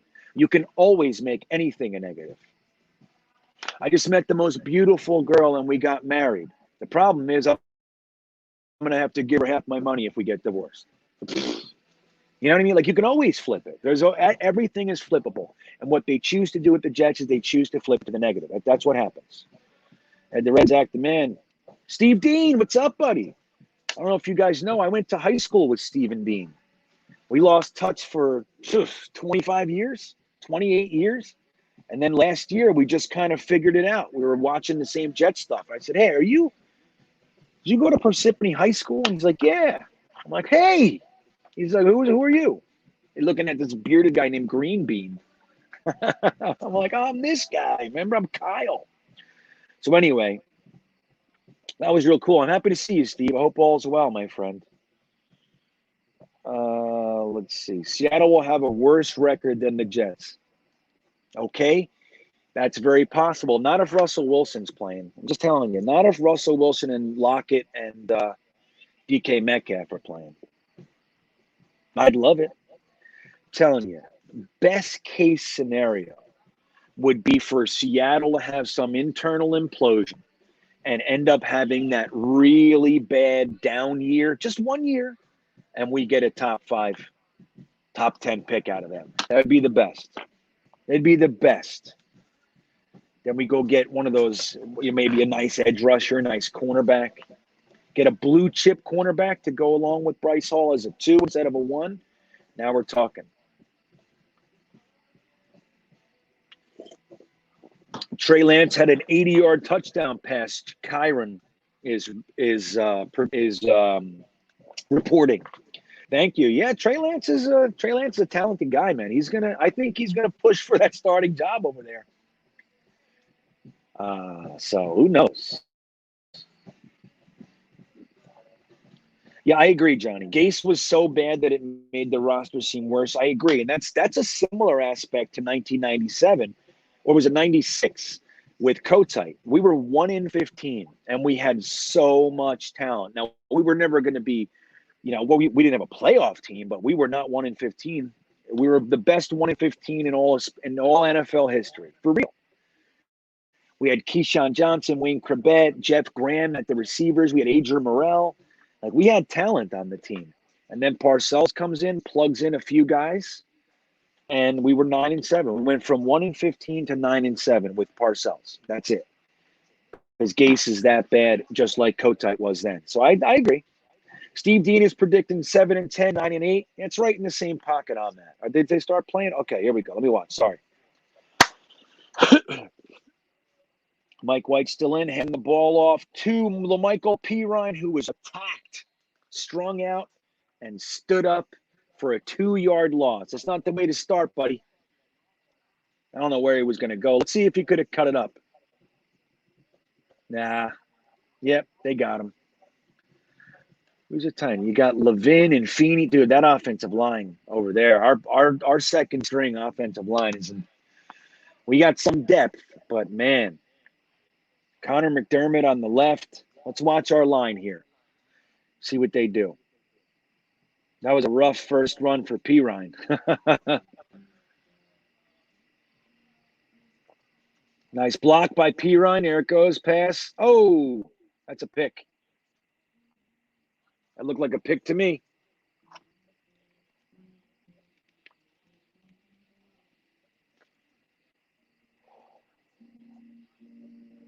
On Vincent Smith, little holding there, a little more. That's a pick, though. There you go. There you go.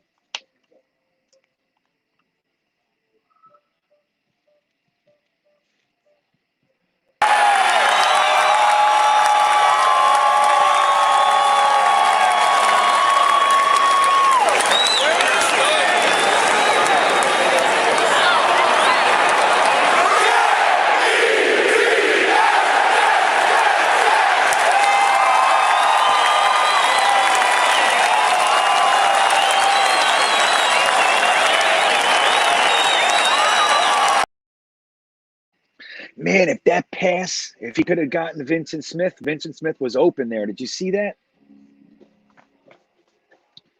A tough pass, a little too far, it looks like.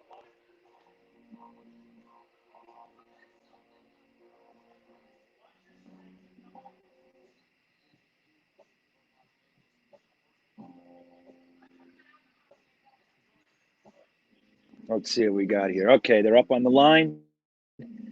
Pirine's going out wide. He's going out wide. What will they do? Empty backfield. Mike White in the shotgun. All right, you got 5. Malone again. I got to tell you, I'm unimpressed with Malone. Aren't you guys? I don't want him on the team.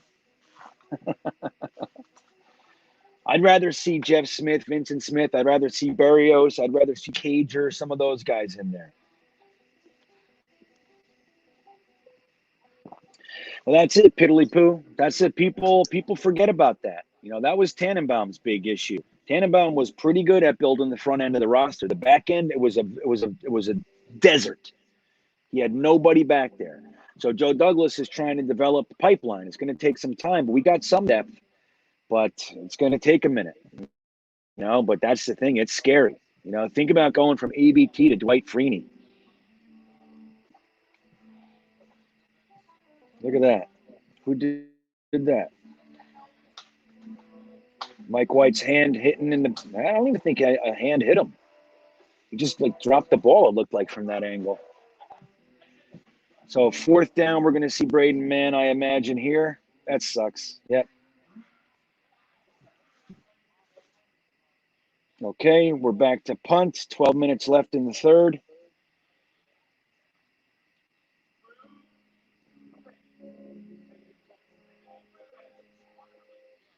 Wow. It's a deep one. Come on, guys. Man, he got a 20-yard return. 20 and change. That was a very nice punt. Maybe could have hung a little bit longer. I don't know. But that was serious.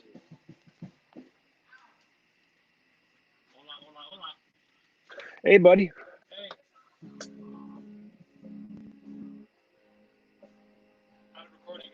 I'm live right now. Yeah.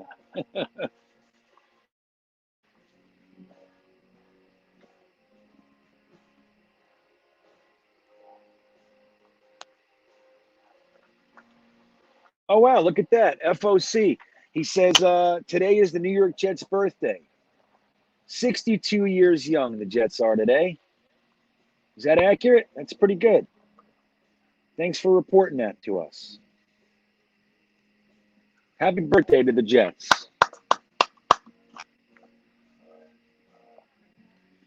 All right, let's see. I'm trying to scan you guys. Trying to scan what you're seeing. Cajun Jet. I'm in Michigan right now. I'm about 15. I'm about 25 minutes actually from Lake Michigan, the southern tip of Lake Michigan. I'm right over there. I'm between South Bend, Indiana, which is Notre Dame. I'd like to take a look at Notre Dame. I'll probably do that when I go see Jimmy tomorrow. I might swing through and check out Notre Dame, film a little bit.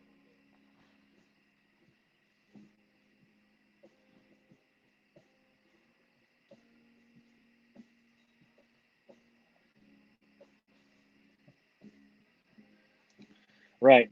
That's funny. Friggle D says, "Get White out of there. I've seen enough." I mean, I'll be honest. He hasn't looked terrible, but I really would like to see Morgan. Do you realize James Morgan, we drafted him with a 4th-round pick in 2020, and he has yet to take an NFL snap. So we still haven't seen this guy. As we know, no training camp last year, no preseason last year. So we've only seen him in training camp this year. That's it. And don't forget this, he had no quarterback coach last year. He had no offensive coordinator last year. He had Adam Gase, who we saw with our own eyes was ignoring our starting quarterback, ignoring him. Mid-game, Sam throws a pick. He comes over to the bench and sits by himself, and Adam Gase is over on the other side of the bench sitting on the bench himself, but not with Sam. So how much development do you think James Morgan was getting? Come on. It wasn't happening, guys. I'm just going to tell you. All right, let's see. The Giants are up on the line on my TV here. Oh, we got motion. Look at this. Shift to Rooney. Okay. A little bit of a – oh, that was a duck. Tackle him. Ooh, Blake Cashman with the tackle alongside of Dawkins. Blake Cashman. Let me see something here. Noah Dawkins, 2nd-year player. Let me see. 2nd-year player out of the Citadel. Okay. What happened? Oh, look at this. Stuffing them, stacking them up. Who's number 55? I gotta figure that out now. Who's that?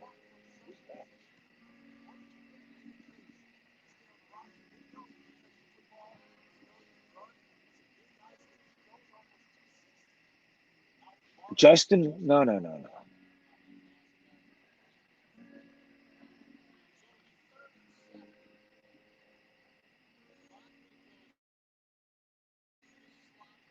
I don't know who that was. Number 55. Anybody got that? Who's 55? Oh, look at him.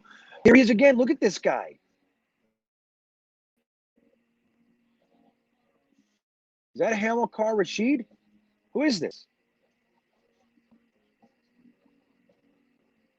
Look at this guy all of a sudden. He made the other tackle too. You see that?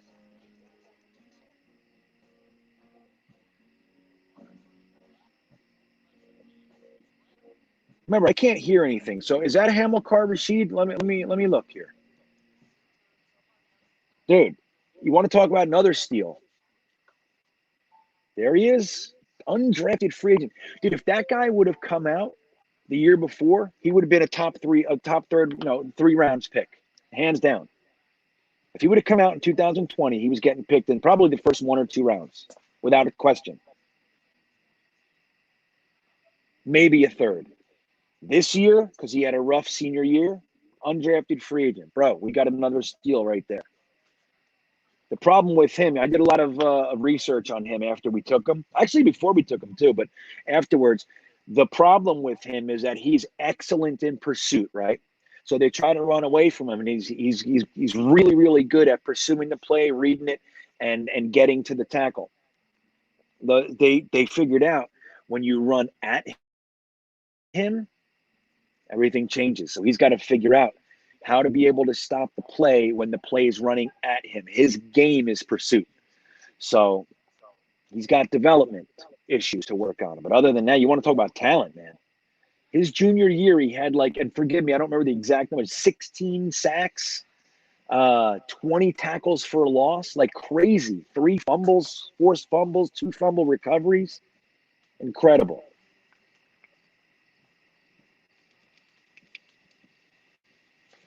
So he's got talent.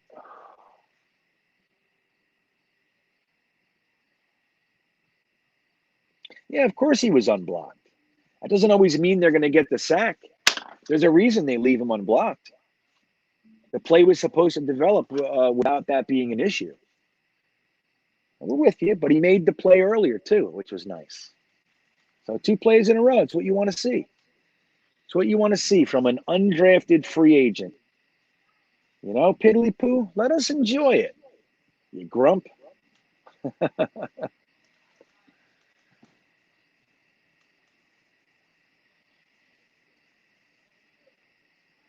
What's that, Sluggo? What are you talking? Yeah, he had that injury thing too. Right. So, but the guy, I'm telling you, man, he's got talent. He's got talent. Like I said, they found out that there were definitely some development issues that you have to work on with him. But man, getting him as an undrafted free agent, same thing with a guy like Yaboa, dude. These guys were draftable without question. Joe Malone, what's up, buddy?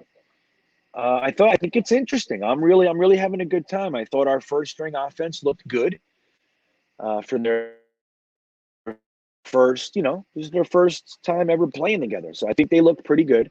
Zach Wilson, most importantly, looked good.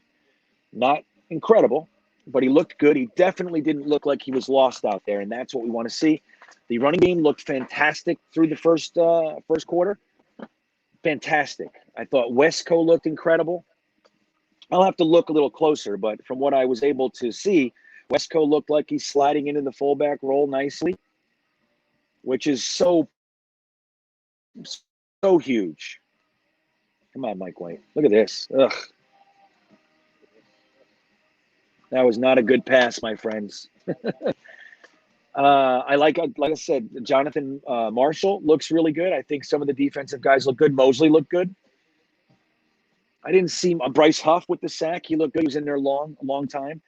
He definitely got tossed around a little bit. So, you know what I mean? So I think we have some real positives. We're looking at these guys. This is a really good first stone to stand on into the rest of the preseason. Don't forget, we have 3 practices with Green Bay this week, or 2 practices in a game with Green Bay this week. That's going to be fantastic. I would have liked to have seen Mims. I don't know what's going on there. Not Sims, Mims. Yeah, I don't know what happened here.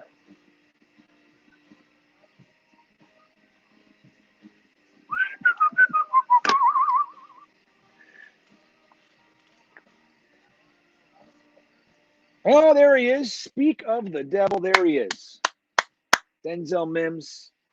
Little bit of separation, nice catch, a couple yards after the catch. You got to love it.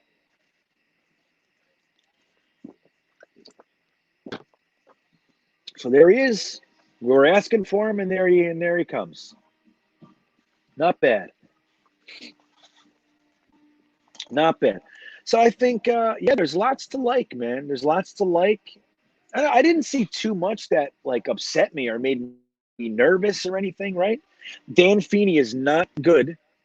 I'm telling you right now. If he has to start where we have a weakness, and remember, a chain is only as strong as its weakest link, so that means the offensive line is only as good as Dan Feeney. Oh shit, man! I just skipped that play. I didn't get to see that play. What was that? What happened? I see a giant running with the ball. 2nd and 9, so that means first down went for 1 yard. I'm good like that. I can deduce certain levels. Mike White back to pass. Ooh, look at that.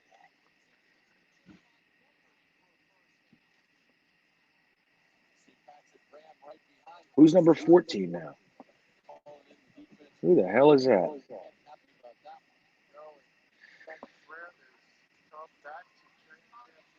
Remember the story? Patrick Graham, they said he didn't want to interview for the Jets, so they said that, like, he said he didn't want to be a Jets head coach. The truth is he didn't want to leave. He didn't want to be a head coach. Isn't that funny? See how the stories go? So who's number 14? I got to figure that out in a second. If you guys know, let me know in the chat. I'm not in the chat right now. Oh, my God. Why hand it to him, you bum? Dude, why did he hand it to him? Did you see that? Dude, that is up there. That play right there is up there with the Geno. I guess he wasn't all the way down yet. He should have kept that.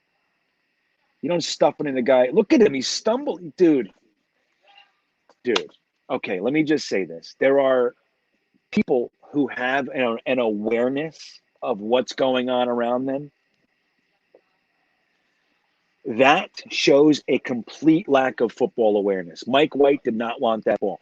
He stuffed it in a running back's hands that was literally falling down. And I mean on his knees. 14, DJ Montgomery. Thank you, Jets Tales.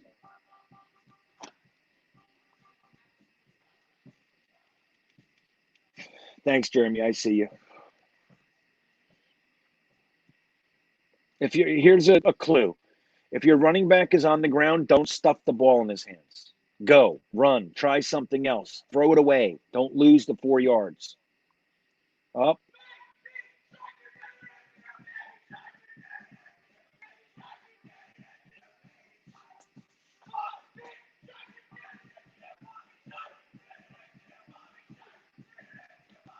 Offsides. Wow, that kid needs to calm down.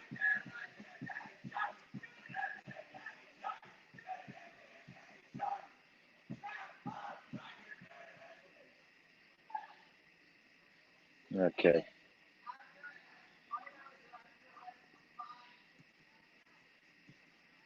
All right.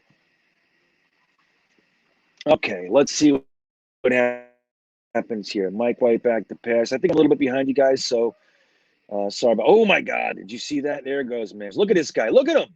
See? Look at this. Yeah. And that's what big 6'3" wide receivers can do. He's showing you I don't belong out here right now. I belong up there in the first quarter. That's where I belong. Look at this. Caught it on the 23, I think it was. Look at this.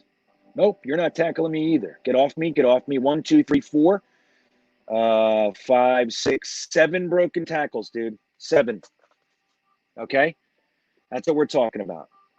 Now you know why I tell you, don't worry about Mims. Don't worry about him, everybody. Look at this. P. Ryan. Okay, with that's a little sloppy, but he got the 4.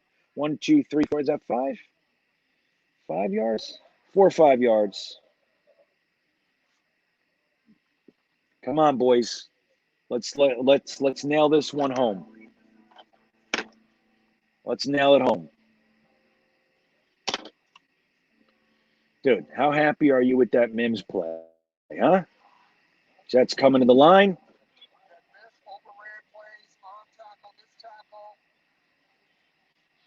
6'3" Mims. I can't get over it. I love it. Strong. Look at this. Terrible pass, Mike White. You know what? See that though? That's the Lawrence Cager trick. 6'5". Let's throw it to him and let him do it. You got it. I should have caught it. Should have caught it. I don't know. That was a rough one. I don't know. I think you got to get yourself in better position than Cager. It wasn't a great pass, but you got to get yourself in better position, get there and jump up with both your hands. That's what I think. It should have been on the other side. There's a lot of things that went wrong with that play, my friends. All right, who we got down there? We got DJ Montgomery on the bottom. Denzel Mims is in there. We're running it. And the Michael Pirine. Nope. Yep, that's Pirine powering it in. That's what he brings. You got 3 yards to get. If you block for him, just get him to the line with some momentum, he'll get you there. Look at that.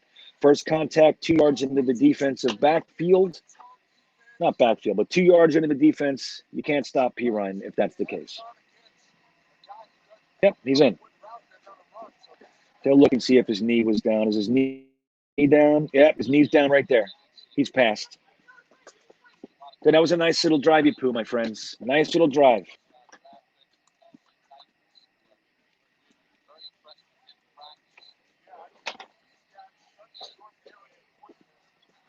That's right. Exciting stuff. We just got to see Denzel Mims and LaMichael Pirine get it done for us. Got some good push on the offensive line on that play. That's nice to see. What's that, Slago? The yelling? The yelling behind me before?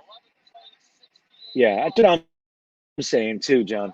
Holton, I really do think that. As happy as I am to have Keelan Cole, I think Denzel Mims offers more. That's what I think. But they're making him have to show it. I have full support of that mentality. I love it. Don't think because you're Denzel Mims, you were a highly regarded recruit, a prospect coming out of the draft, you're a second-round pick, you did okay last year. Like, don't think it's just, the NFL's waiting for you with a red carpet. You're going to earn it here. And I like it. Make them earn it. Make them take it seriously. Like Carl Lawson said in this week's episode of One Jets Drive, you can't have tired days. You can't have a tired day. And I think Mims needs to see that. He needs to know that. But Pirine, dude, I'm just telling you. Yeah, he's our short yardage back. But the thing is, I'm putting a video together. I'll put it out this week, guys, with Pirine's every run from Pirine last year. And I'm going to show you some things. He's not as – people are so down on him for no reason. No, he's not Barry Sanders, dude. He's not going to do that. You know what I mean? He's not Ingram. He's not – but he is a quality running back that absolutely has a role in a rotation. Absolutely. I wouldn't necessarily want him at this point to be our bell cow, but I definitely like him. Definitely. And he's got more development to do, too. Jets say, hey, Ryan, what's up, buddy? What are you doing, man? Look, everybody. Jets Talk 24/7 is in the house. You see my Pirine. I know you see him. I'm happy with Wilson's debut as well, Ryan. I think he looked pretty good. We can't complain about it. I didn't see anything from him that gets me alarmed or like, I'm fine. I'm happy with it. I'd love to have seen him score a touchdown, but it's okay. But I'm happy to see you, my friend. I'm happy to see you.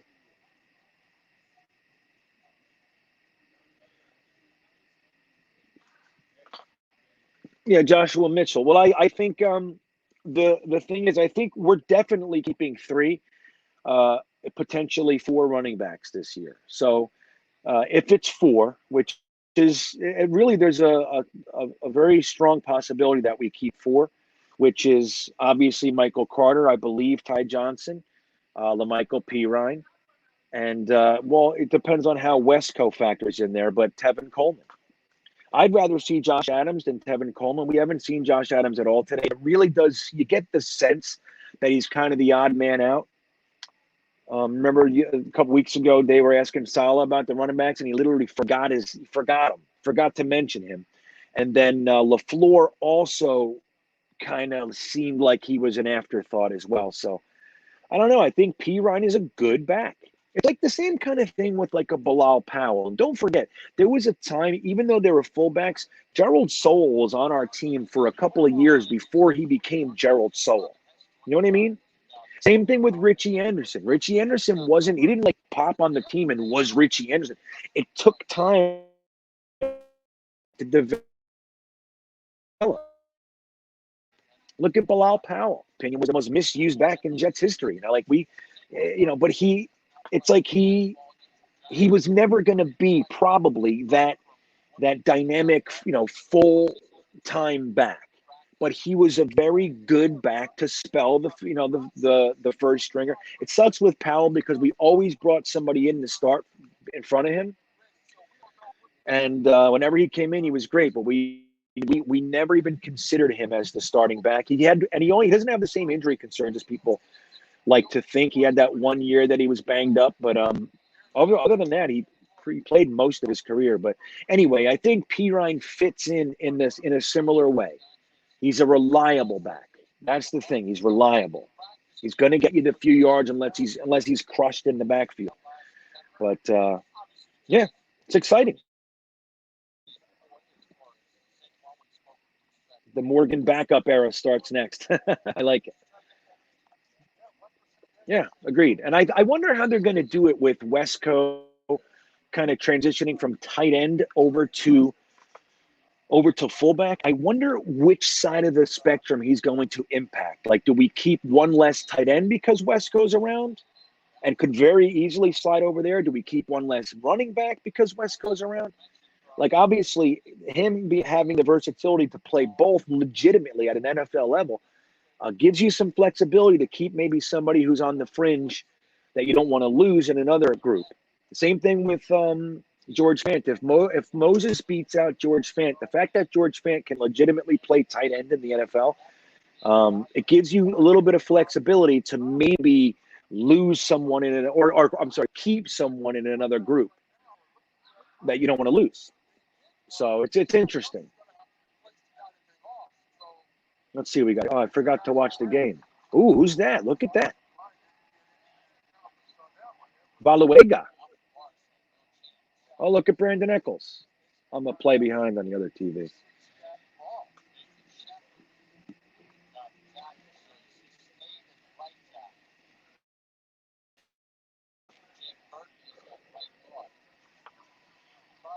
This is great. Don't you just love it? Guys, aren't you having the best day?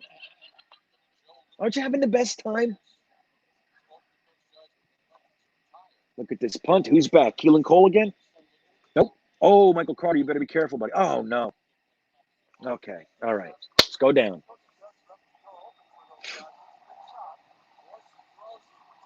That really was a nice play by Eccles. I want you to know that. That was a very nice play. Very nice.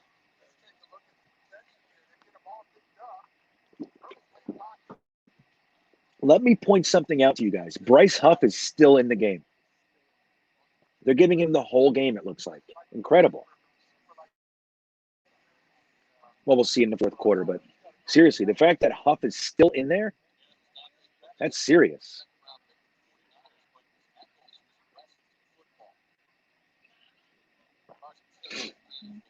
What the hell's going on? I lost the game somehow on Game Pass. What?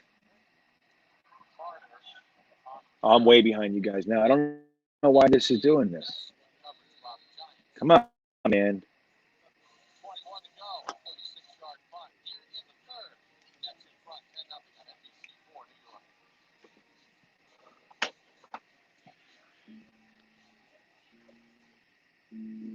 Yeah. You know what, Duncan? I'm going to say this, though, too. Duncan says Carter needs some reps here. Yeah, I agree. But if he's going to end up being our starting back, I don't want him back there catching punts.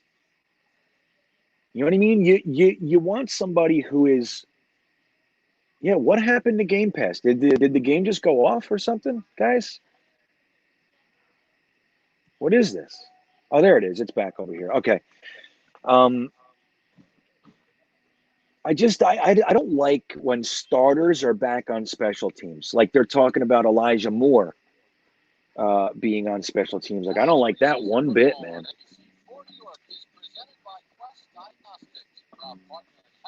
I don't like it one bit, my friends.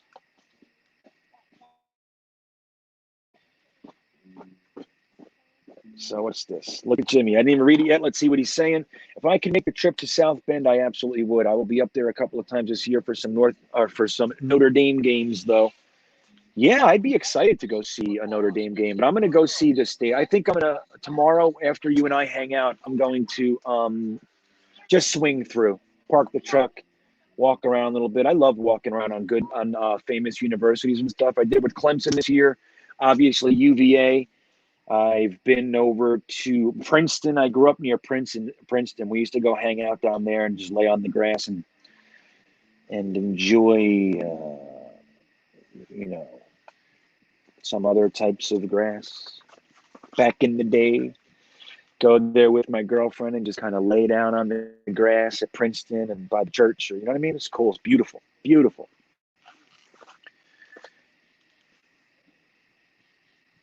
Let's see. Yeah, Friggle D says Huff and Eccles are near locks. Yeah, I think. Well, Huff is definitely going to make the team. I'd like him to be a really. I mean, maybe even start. I think Zuniga's going to come on. That's what I think, and he'll be our starting defensive end on the left side. But if it's Huff, that would be great too, as long as they can be competent over there. I don't want guys just coming in because we like them. You know what I mean? I want competence. That's what I want. James Morgan. Okay.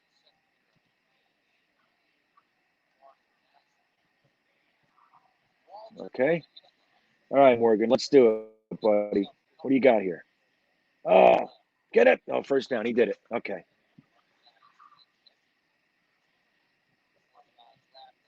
35 is that running back from the Niners? What's his name? Mitchell?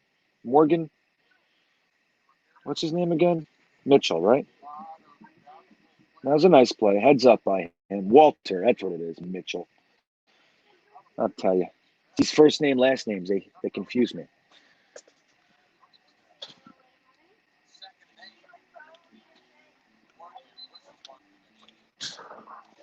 I'm rooting for James Morgan. Let's go, buddy. That didn't work, though, did it? We're punting. Look at Saleh being the head coach. Look at him. Oh, yeah, he threw the red flag. Good for you. That was a first down. They didn't give us a first on that? That's crazy. Yeah, the guy keeps falling on his face. He's not going to make it very long doing that. That's twice. Twice he fell on his face. But that's a first. That's a first down. At minimum, a measurement is needed. At the first. I just watched it again. At the first. No way, dude. Right, Holton? These spots are terrible. I mean, look, in his defense, he did have to spin and jump for the ball. The pass could have been a little bit more to his right, and that would have been fine. But still, that's twice now he's fallen on his face. Exactly. Right, exactly, Jeremy. That's what I'm saying. Dude, how did they not win the spot? Oh, wait a minute. I'm watching them back. I like Robert Saleh challenging it. Yeah, let's see what we got in here.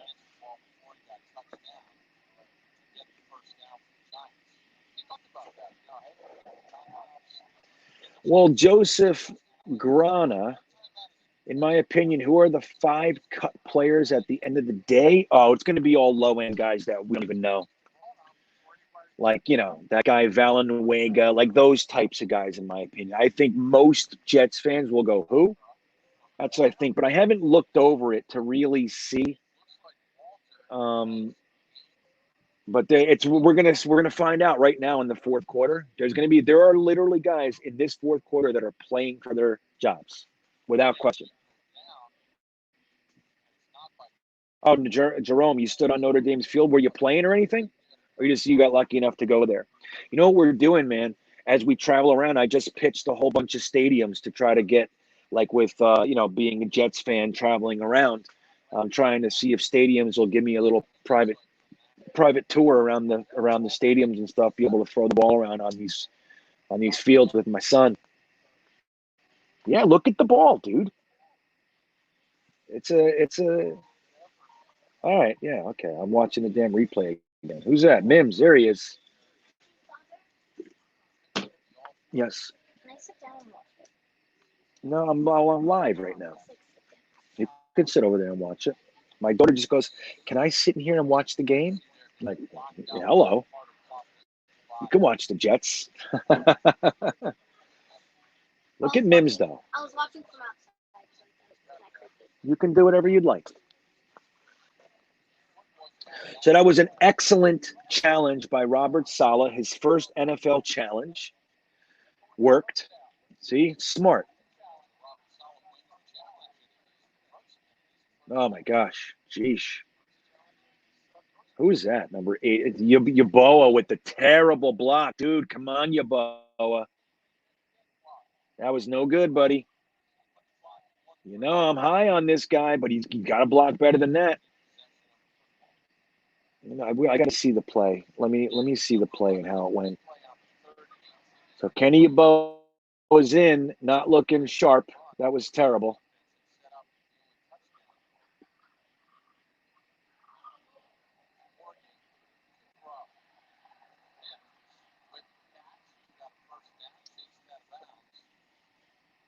Let's see what's happening here. Okay, on this play, who's that? Malone. Was that a bad pass, guys? I couldn't tell if it was low or if he dropped it.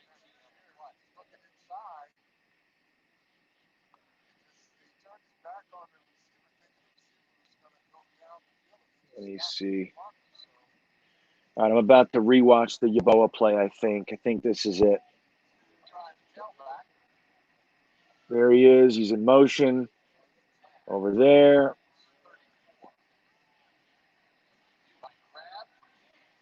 No, you know what? It wasn't Yaboa's guy that blew up the play. That was Ohedibo, who was being blocked by, it looked like, the center. Not sure. But then Yaboa's guy was able to clean it up, reading the play where it was broken at that point. Still not a great block, but at least it wasn't his. Okay, low pass. Coaster commercial. Yaboa's in the game. That's right, Slago. You see what I'm talking about. You know what I'm talking about. So Yaboa, that wasn't a good block by Yaboa, but the play was already broken up at that point. Look at Pirine getting crushed. Oh, I'm watching. I gotta remember which TV's on time. So I'm watching. Like I said, I have the game on here, which is just a slight delay from you guys. Then I have the streaming over here, which is about 1 minute and 30 seconds behind, so I can see what we're watching and then watch it again over here. But then I forget, and I'm watching this one as if it's live. So that doesn't work. Yep, I agree, Piddly Poo. Wait, Piddle Pie Poo. Oh, I've been saying it wrong the whole time. Piddly Poo. Piddle Pie Poo. So Mims is fine. Screw all this scheme crap. Young man's a playmaker. If LaFleur can't use him, that's LaFleur's problem. I actually agree, but I think LaFleur can use him. I think what we're seeing, like, look, we found out, too, that he had food poisoning. He lost 20 pounds. They're working him in slowly and all that. But I really think on top of that, they're letting these young guys know that they have to earn it. You're going to have to earn it. Am I still here? Did I leave? What happened? That's what I think. I think we just have to. We're watching guys. The young coaching staff is letting these guys know that we don't. Nobody has any position here. You're going to earn it. Now, guys like Becton, he's probably got his position. Zach Wilson, right? There are those guys, but guys like Mims, Keelan Cole, all those fellas, like Saleh said, the only guys that are really starting in a wide receiver group are Corey Davis, Jamison Crowder, and I think he said who else? He might have said Cole, but either way. But all the other guys, they got to work for it, and I agree. I love it. I think that's best. I hear you, Jerome. So third quarter stats, they just showed it: 278 yards for the Jets, 92 for the Giants, 209 passing yards for the Jets, 38 for the Giants, 69 rushing yards for the Jets, 54 for the Giants, 18 first downs to 8, 30 minutes time of possession versus 14, 48, 10 nothing. Dude, we're crushing them.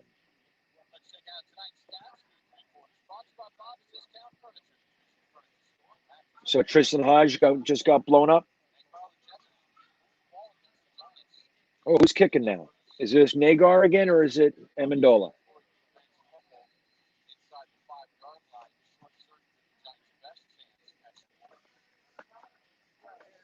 Oh, I was like, that didn't take long. You left.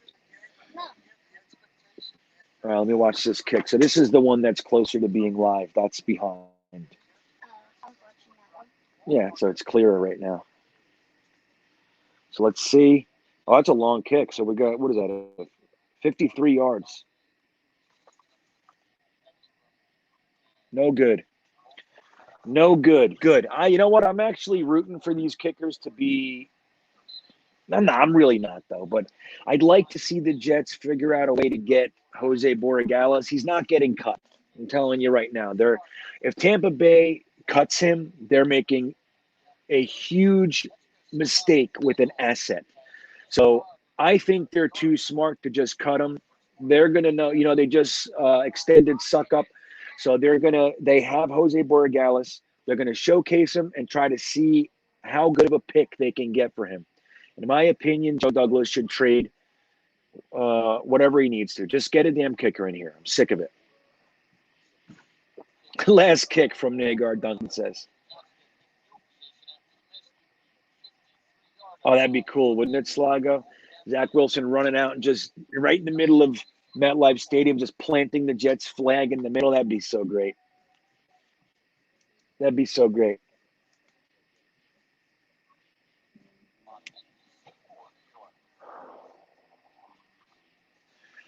Yeah, well, it was bad. The thing is, with these guys who don't have the super, the strong legs for 50 plus, is that when it is 50 plus, they try so hard to put the power into it that they hook it or slice it or either way. But that's what you're seeing there. You need a guy with leg in today's NFL, man. You want to be able to, 55-yard field goals, 50 plus, let's say. You want to have a guy in the house that can make it 80% plus from 50. You know what I mean? 85% at worst. Like, that's what you want. This dancing around with a kicker, it's one of my main bugaboos with Joe Douglas. I really dislike the way he's handled the kicking game. It looked like it might have been touched. I'm not sure. I watched oh, hold on. I watched Trevor Lawrence. I watched the whole, almost first quarter, maybe. Hold on. Let me see. Oh, these damn things. Hold on, guys.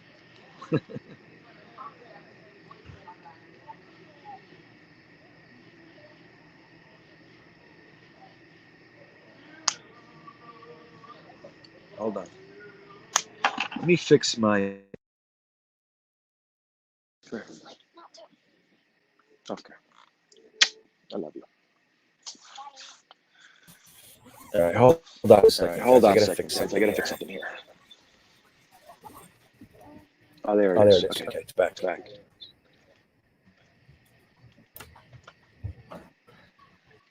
Bye. All right, here I am. Okay.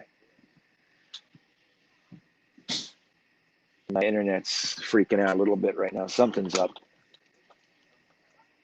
All right, that shouldn't be it. Something's up. I don't know what it is.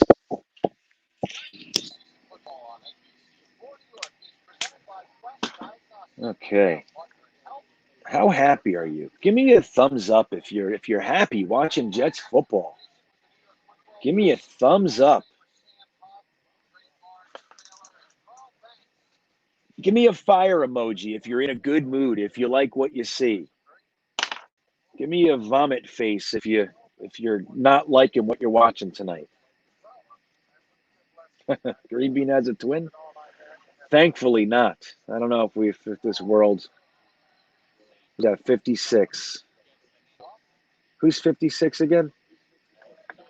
I got a lot of work to do on my numbers here. Let me see who it is. 56 is Noah Dawkins again. That's who it is. We made a couple plays tonight. I gotta say.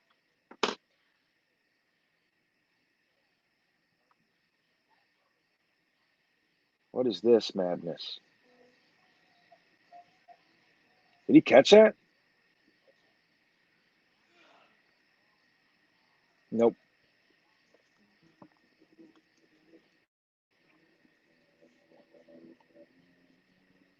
Oh wow, look at that move though. That's because of a terrible pass. Okay. We're safe. We're safe.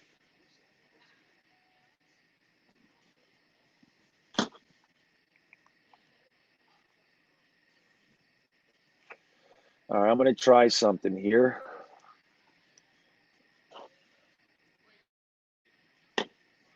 See if this internet works a little better over here because I am having a problem. My picture should be okay, but if it bounces out for a second, just hold on.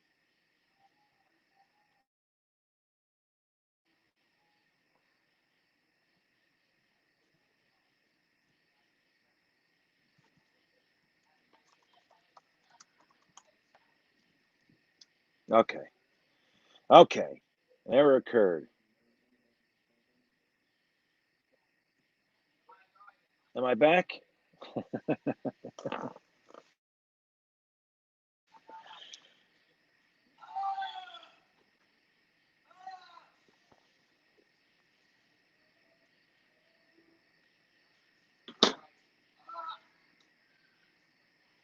All right.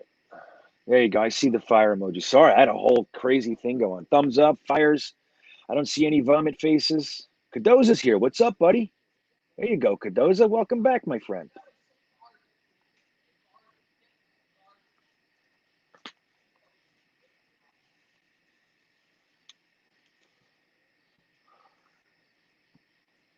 Sheesh. That one was my fault. You know, on Game Pass, the internet went out and it literally said fumble on my screen. Fumble, like I fumbled the ball. That's pretty funny. Okay, Bass. Caught ball. What are you doing? How could you get up after being tackled like that? Pinnock's in. I see Pinnock. Man. Is that Michael Carter II on the coverage there? No, 46. Yeah, that's not a catch. But he could have got interference on that one too, man. Or holding potentially.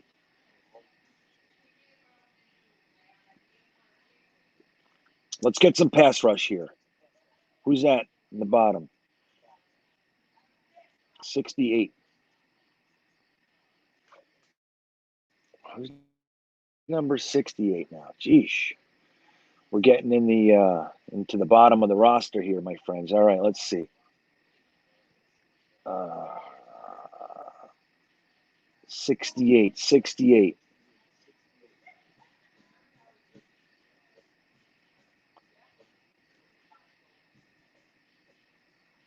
Where is it?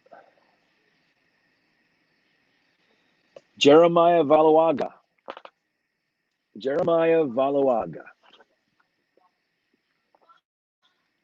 No. Okay. So Jeremiah Valuaga. What do you think about him? Second year out of UNLV. Anybody have any thoughts on Valawaga? 68. Thank you, Jets Tails. I see you. Ball hit the ground. Yes, I did, Nix. I watched, I think, maybe 2 drives or so of Trevor Lawrence. There was some nice passes. I thought he looked sloppy.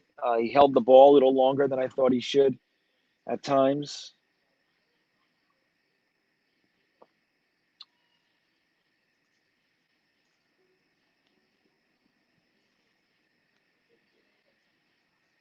Cashman, yeah. Cashman's running around out there. That poor guy, man. He's a talented player. He really is.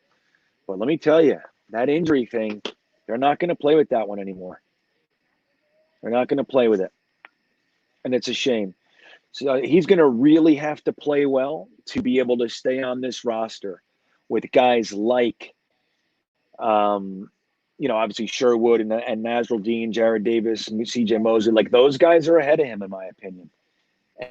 And he's going to have to really play lights out to be kept on the roster. We're generally playing a 4-3, but really closer to a 4-2-5. So I don't know. I don't know if he's going to make it.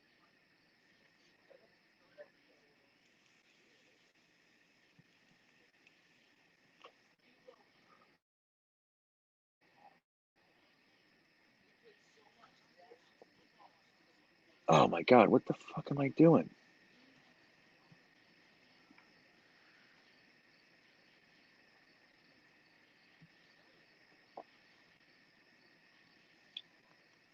Crazy. Sorry. Trying to get everything lined up here. It's like, I've been okay so far, but seems like I'm losing my traction with the game here.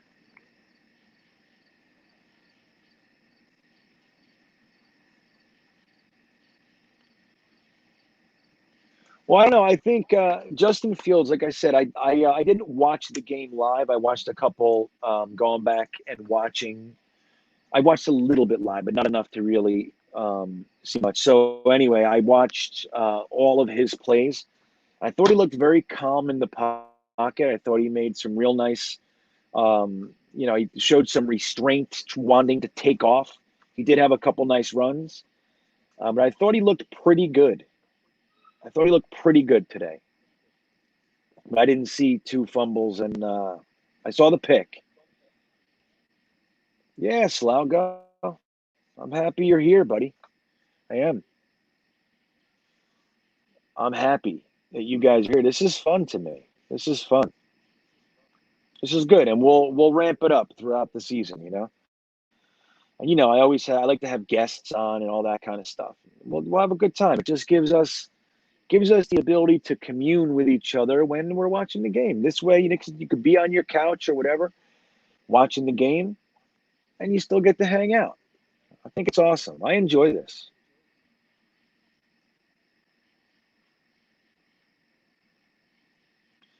The first time I saw Cashman, I thought was the 3rd quarter. Maybe that was the end of the 2nd. But again, I'm telling you, I maintain what I said. I don't care when he played. I said if he's going to have to play, he's going to have to really show something, because he's obviously got talent, but he has 2 injury-shortened seasons after an injury-riddled college career. I think he's on a short leash. That's my thought on Blake Cashman. I'd like to see him make it. I would. I'd like, sometimes these guys start like their careers, they start on a negative tilt, and then they come out of it. Don't forget, Marcus May, he played his whole rookie year and then got hurt at the end, right? So he didn't make it through the whole season, but generally he made it through the whole year. Then the 2nd year, he was basically hurt the whole year. When he was coming in for his 3rd year, they had to take it real slow with him and bring him on. Remember that? He was on like a different field than the team, just kind of running and doing some stuff. And everybody was labeling him an injury-prone player, somebody who was never going to make it through a season. And that was it. He's been on the field since. So you never know with these guys. Like it can just be a string of circumstances that takes place, and then they come out of it and they're able to recoup their career. And that's not beyond what's realistic for a lot of these guys, and that includes Blake Cashman. I'd like to see him make it.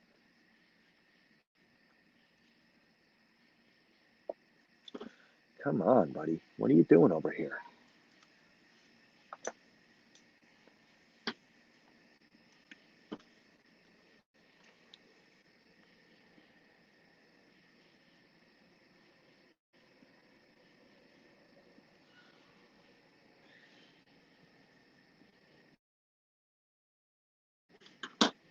Okay. Denzel Mims for 19 yards. Not bad. See, now this is one of those things where, like, when you see a guy who's relegated to the third string, right? He's out there with the third stringers and he's dominating. That's what you want to see from a guy like Mims. Like when they go out there and they show you, I am the best player on the field right now. You know what I mean? Like, yes, we're out here, we're playing, this is where I am right now. But when he shows you that he's better than everybody else on the field, that's the goods. I can't see. Let me see. What's the special teams play? I can't see schniggles right now. Every time my screen comes back, it's like an interview or them on this. Like right now, they're showing the sideline. Like, tell me what happened. Tell me what happened on this special teams play you guys are all talking about. Because let me tell you, I like this. I've been watching literally two guys talking on the sideline for 30, 40 seconds. Like, why do I care so much?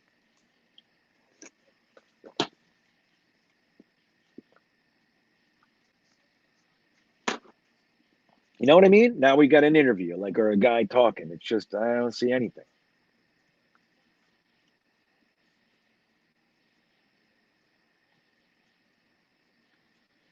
Why are they showing this? Who cares?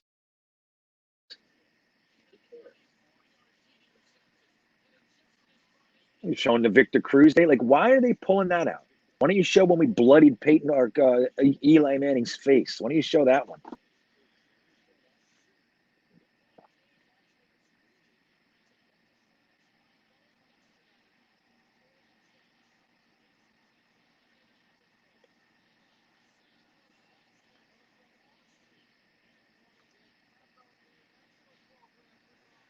It's laughable.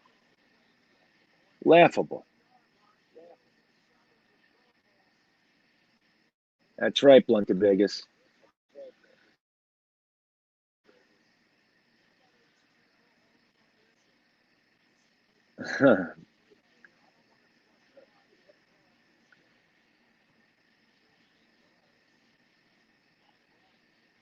Okay, let's watch. They didn't show me that special teams play. I gotta have to watch it later.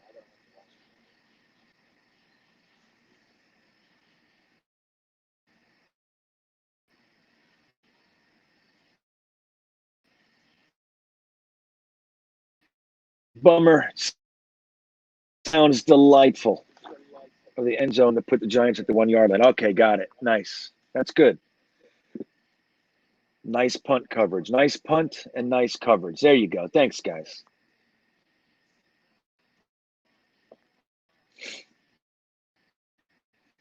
Second and 12, 10 minutes and 15 seconds left in the fourth. Back to pass. Oh, nice cleanup. Who's that?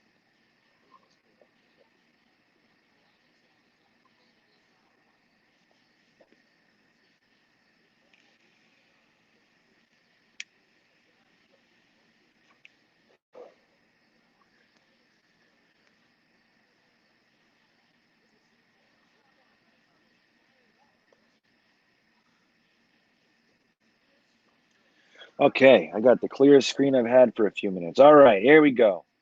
Maintain for me, screen. Nope, and it stopped. Right as they snapped the ball. Oh, there we go. Good. Who's that? 27. I can't see. Tell me who it is. Sheesh.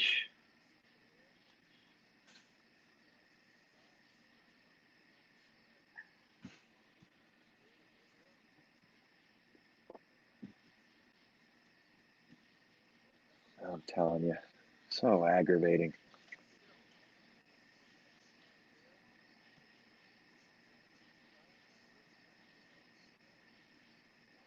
All right, I'm going to try something. Hold on, let me see this.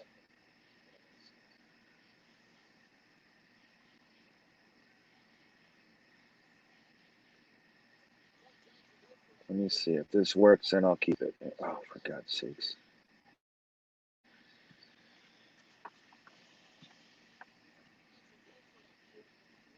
We're going for it. 4th and 4. Come on, Jets.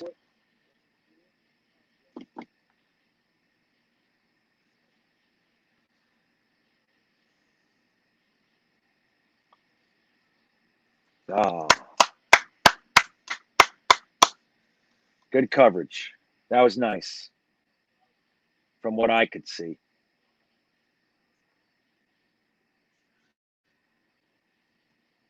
All right, bear with me. I got to try something here. Hold on. I'm going to bounce out.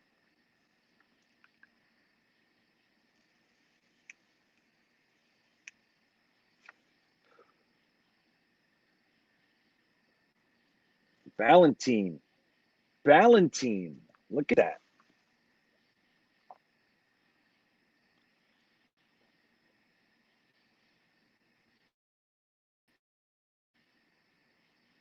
So this should be good. I should be crystal clear now. Let's see. Okay, James Morgan, it's your time to shine, buddy. Let's get another touchdown. Oh, look at this. Jesus. I'll tell you. So that was 35. Was that that's Walter again, isn't it? That's Walter, guys. Yeah, cut. Look, there it is, Friggledy. Isn't that crazy? This is what's aggravating. Even though, like, you heard my whole speech about the score, right? You did. You heard it, and I mean it. But it's aggravating when the entire game you're just beating them, flat out beating them, and then in the last few seconds they score. You know what I mean? Like, tie it up, or it's like, come on.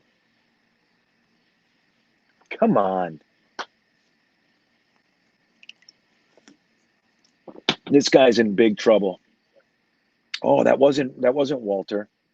Was that Josh Adams? Who is it? Oh, that was Yeboah. Dude, that's no good, Yeboah. That was Yeboah, guys. That is not good news. Hey, that guy. I don't know. That's going to be tough to come back from for me. All right, you got to have to step it up after that. I don't like it. Yeah. Dude, Yeboah just had a massive fumble. Who? Yeboah. Oh, no. Vincent Smith looks good, though. I can't believe it. I'm so brokenhearted. There you go, Bryce Huff. Look at this. Look at him. Mr. Smart jumping up and down. 79. Smart. When you ask me who's getting cut tomorrow, Smart's going to be on the list. You'll see. I never even heard of him.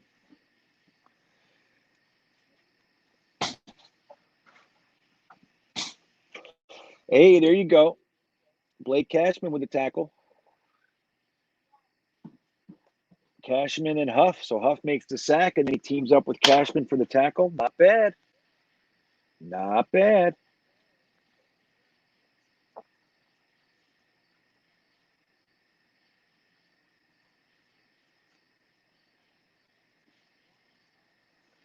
Yeah, coverage sack. We don't see. It's like, it doesn't matter what kind of sack, right, man? It's like we don't hear that too often. I can't wait till Quinnen comes back. Just get him healthy. Get him nice and healthy. There goes Valawaga again. Oh, he snuck out. See what I'm saying? It's just like the whole game we're dominating. It's just aggravating. So now we got to come back and we got to score some points. Now we got to treat it like for these third stringers, we got to treat it like it's a game. All right, guys, you gonna hold this lead? You gonna beat them or what? Yeah. Telling you, that's big. That's big, Kenny Yeboah. That's about as big as it gets for a preseason game. That was the play. They designed the play for him.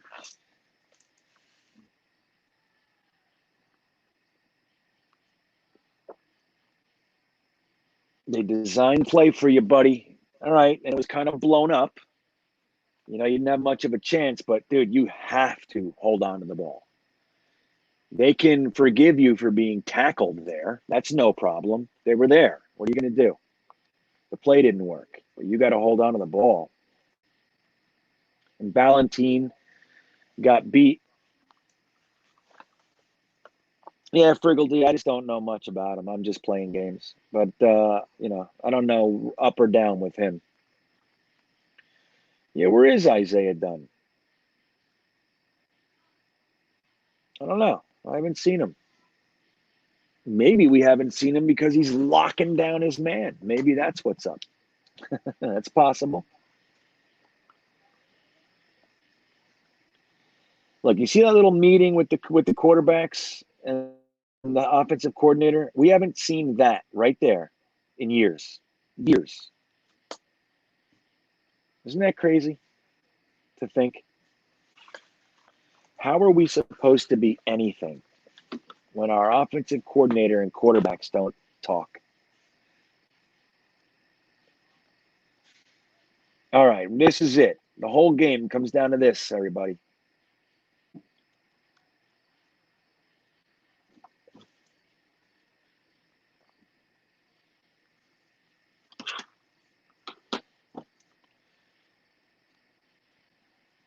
Yeah. So Ballantyne's having a decent game, and then he gets burned for the touchdown. It's one of those things. Don is banged up. Which little bean, Gene? My son is hanging out with his friends. It's getting late though, so they're probably in there getting ready for bed. But yeah, they were out running around. There's a bunch of kids around right now, so they're having a blast running around.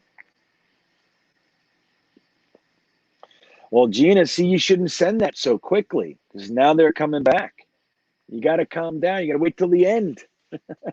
Even though I'll tell you what, though, as far as the game is concerned, first string, second string, we didn't blow the doors off the place, but we dominated them.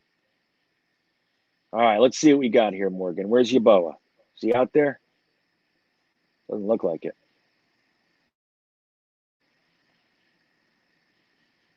P-Ryan, 5'6". 5'6" up the middle, decent hole. Gotta love it. Let's get these backup offensive linemen working.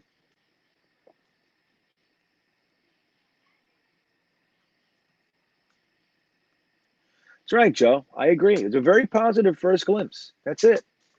This was a positive night.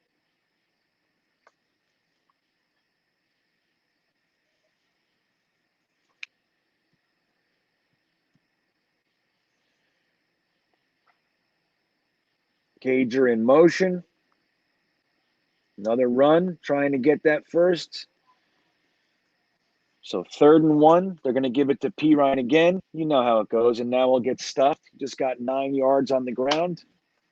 Right now, this, I know we're not trying to do too much, right? I know it. I know that.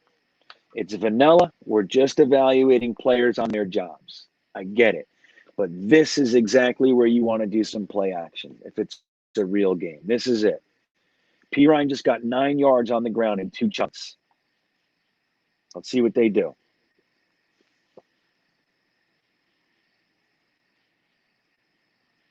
Yep, they gave it to him.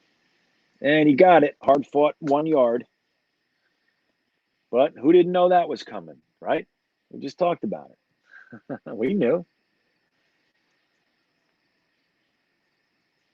Yeah, agreed. And that's the thing. It's like everybody loves the Giants. Everybody loves them. They had a huge fight where their quarterback ends up on the bottom of a pile. Joe Judge has to make his team do sprints as a response. And we're bad because we didn't have any fights. We're a lesser team. This is what we deal with. This is it. This is being a Jets fan, especially in New York. It takes so much for us to get a leg up on them as far as public opinion. The Giants are the sweet children.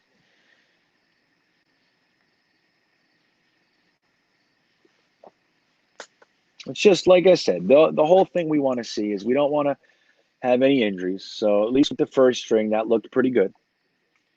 And we wanted to look competent. And we did.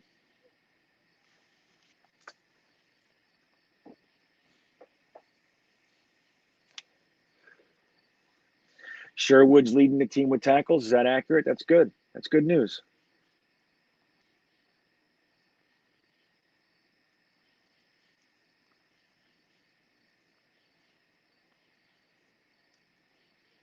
Yeah, I don't know why Josh Adams is. Why is he not in the game? I don't. I just don't know. I don't know what's up. That looks like him back there right now. There's Josh Adams. Look at him. Look at this guy. That's him right there. Speak of the devil. Josh Adams. Look at him. Boop. 6'2", 225 pounds. Telling you, I'd rather keep him than Tevin Coleman.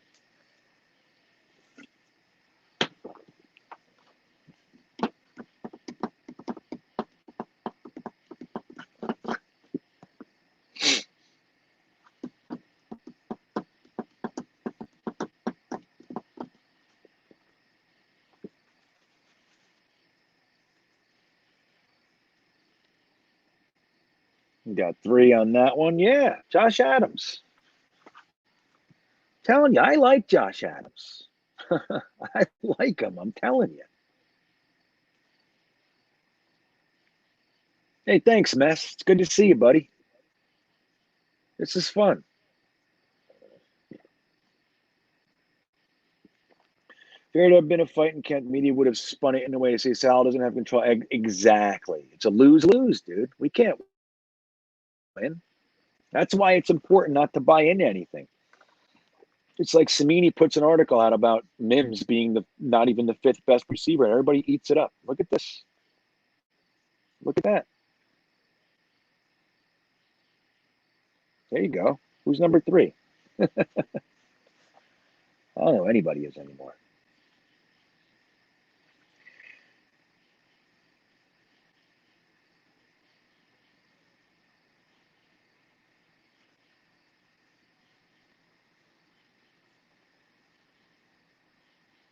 I can't see who anybody is. Who's number 3? Talk to me. Bailey? Got it. I know he's a joke. It's the whole group, really. And we have some competition at edge, right? We have some guys to work with. That's what's so important.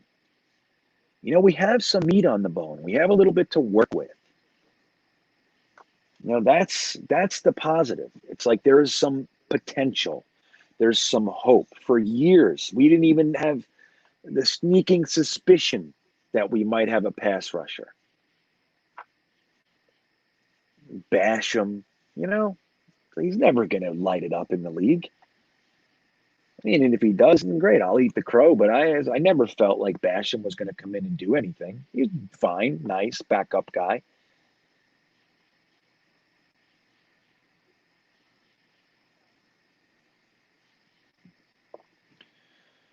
And I don't even think we brought in Carl Lawson this year, but I don't even think Joe Douglas really dug in to get his pass rushers yet, Like this year, we're going to see what Zuniga and Huff and all those guys have.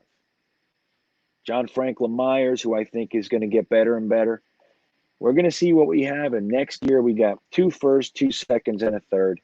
And one of those picks is going to be on an edge rusher most likely, unless Huff and Zuniga just dominate or something crazy like that. And then we'll start having young legs at all these important positions, not safeties and with respect, middle linebackers. It's like we need some guys that are going to affect the quarterback. And I love me some middle linebackers. That's one of my favorite positions. But you gotta know what you're looking at here.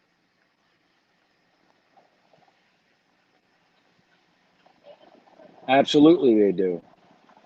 Rashid and Huff have upside.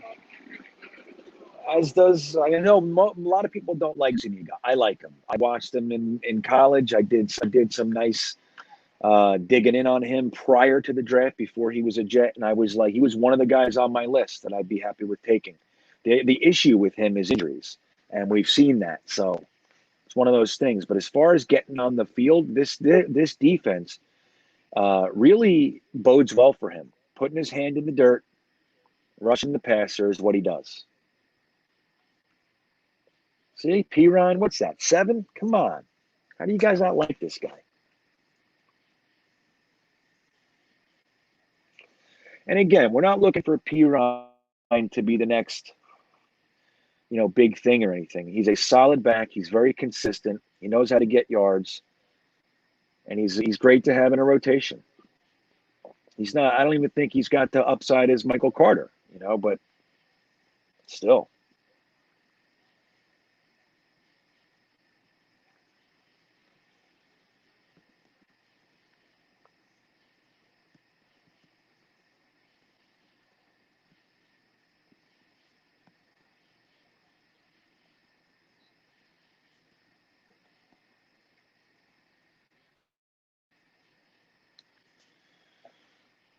And they took Josh Adams out. Like, why not? Why not let Josh Adams have the rest of the game? You got 2 minutes left, right? We got 2 minutes left. Just give the ball to Josh Adams. Let him run it out. He's got fresh legs. We saw what he did on those couple plays. See, I don't agree with this. As much as I like LaMichael Piron, I want to see Josh Adams right now.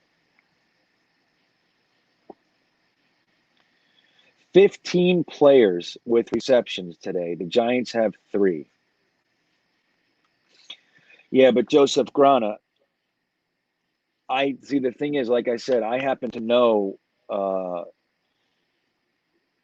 more about Jabari Zuniga than a lot of people do. I mean, like I said, I dug into him seriously because I was concerned. I wanted to see. The reason I dug in is I wanted to see the guy who essentially replaced Ja'Kai Polite, and I wanted to see. Like, I always have concerns when you take the same position from the same school of a player. So when I was looking at the edge rushers in that class, when I got to Zuniga, my first thought was like, I don't even want to look at another guy like that, out of Florida. And when I looked at it, he's a completely different player. He's very talented, and he's got a lot that you would want in your edge rusher. Like I said, last year he was put as an outside linebacker in a 3-4, which is not what he's going to. He's not going to succeed like that. So the few games that we saw him last year, he did nothing. And then today, he had a little bit of pressure. So we'll see. Well, he's coming off injuries and all that, so it's going to take a minute. But I like Jabari Zuniga a lot. I said I'm calling for him to be the starter on the left end.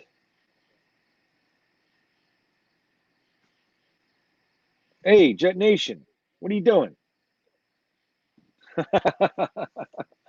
Well, thank you, Max. I appreciate that. That's good stuff. Hey, see that, guys? I was just extended by Jet Nation. That's good. But we got to talk about the guarantees. That's the only real stumbling block, Phil. That's the only stumbling block.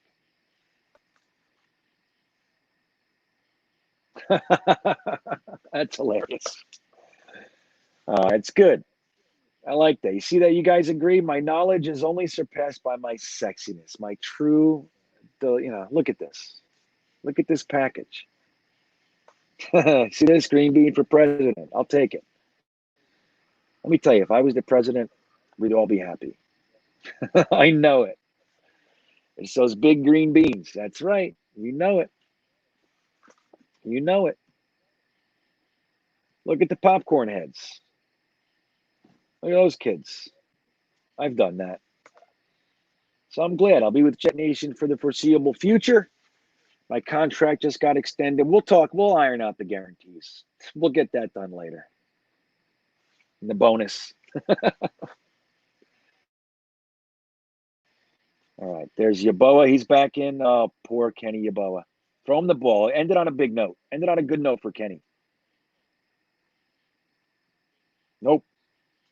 What is that? What is that? What was that? Who got blown up there? I want to see the offensive lineman that let that happen. I can't even tell. It looks like the center. Right? I couldn't tell. I couldn't tell.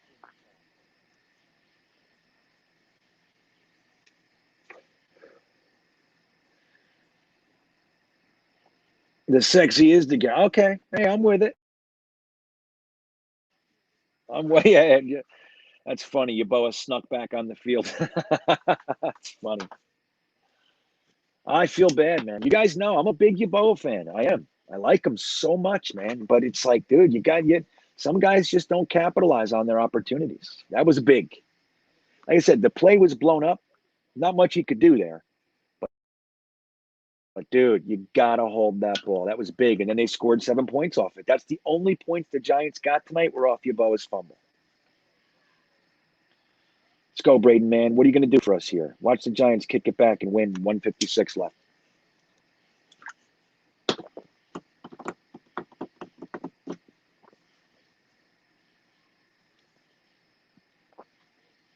There we go. Vincent Smith tried to get it again. It fell on his face.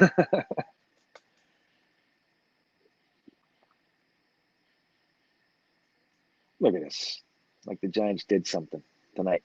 Like the Giants did something tonight. Safety? How come I'm not seeing a safety? What happened here?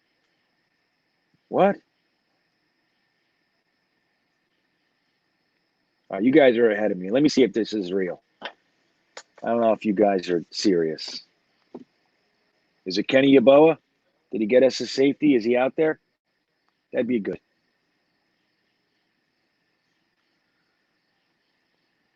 Oh, yeah. Look at that. Who was it? Look at Cashman dancing around. Look at Rashid with the ball. Who is it? 96 is Jonathan Marshall, right? Yeah, he did it. That's Marshall again, dude.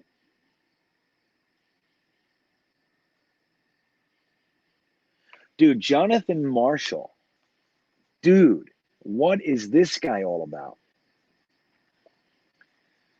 Jonathan Marshall has been having himself a night. Jonathan Marshall's been having himself a little night here. Incredible.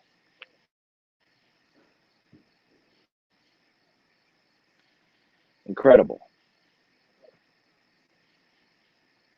So that's a safety. 3 sacks for Marshall. That's right. Look at that. Ruggs has got it.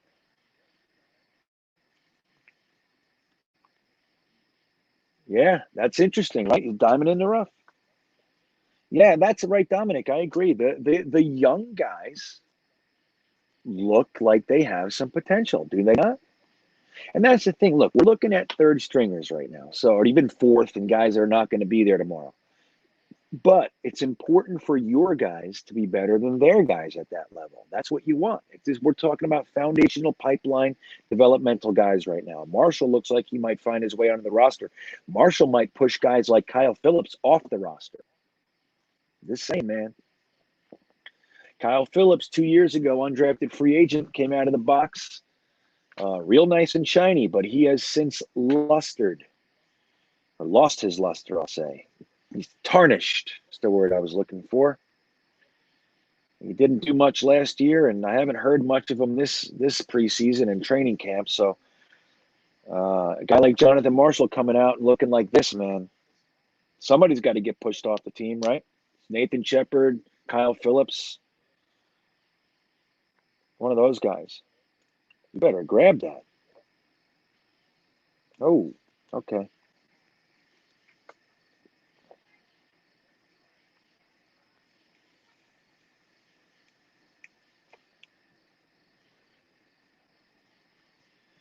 Exciting times. Marshall was a 6th-round pick. He was our final pick in this year's draft. 6th-round pick, right, Friggledy? And you want to know what's funny? I hated it. I hated that pick. Now, admittedly, I didn't know much about the player, but let me tell you, I was not looking for a defensive tackle there. In truth, I was looking for Kenny Yeboah there, or a linebacker. That's what I wanted. I really wanted a tight end and maybe another wide receiver, but I wanted a tight end or a linebacker. That's where I was. When we drafted a defensive tackle, I was disappointed. And we got Yeboah later. He's clearly not having himself a good time tonight. But Jonathan Marshall looks like he might be a diamond in the rough, like we're talking about here.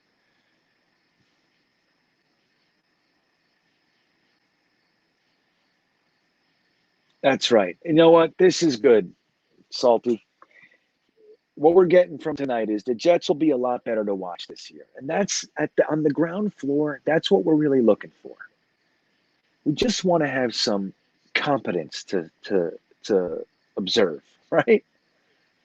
That's it. That's it. We can deal with everything else. We want to win a few games. We want to look like the guys we're bringing on have some value, like the coaching staff we brought on is competent, like the general manager, what the general manager's been doing is going to work, or at least provide us with a realistic reason to hope. That's a wrap, guys. That's a wrap. This game is toasted. James Morgan winning the game. Michael Pirine. Now let's observe Robert Saleh's first head coach handshake with the crosstown rivals, Joe Judge and the New York Giants. There it comes. Boom. Look at that. He said, wow, man, you're balder than I thought you were. I said, I know, it's a problem. I can't change that. I can't help it. So that's what they just said. I heard it. So let's do this. Right. Jonathan Francois. Let's talk about this. Maybe not MVP because I won't apply that way, but this is exactly what I'd like to do. Give us one player you thought made the best case for themselves tonight. It can be the starters. It could be Zach Wilson. It could be anybody. Who do you think really, out of every single player, had the best night, and what was your favorite moment of the night? What do we got here?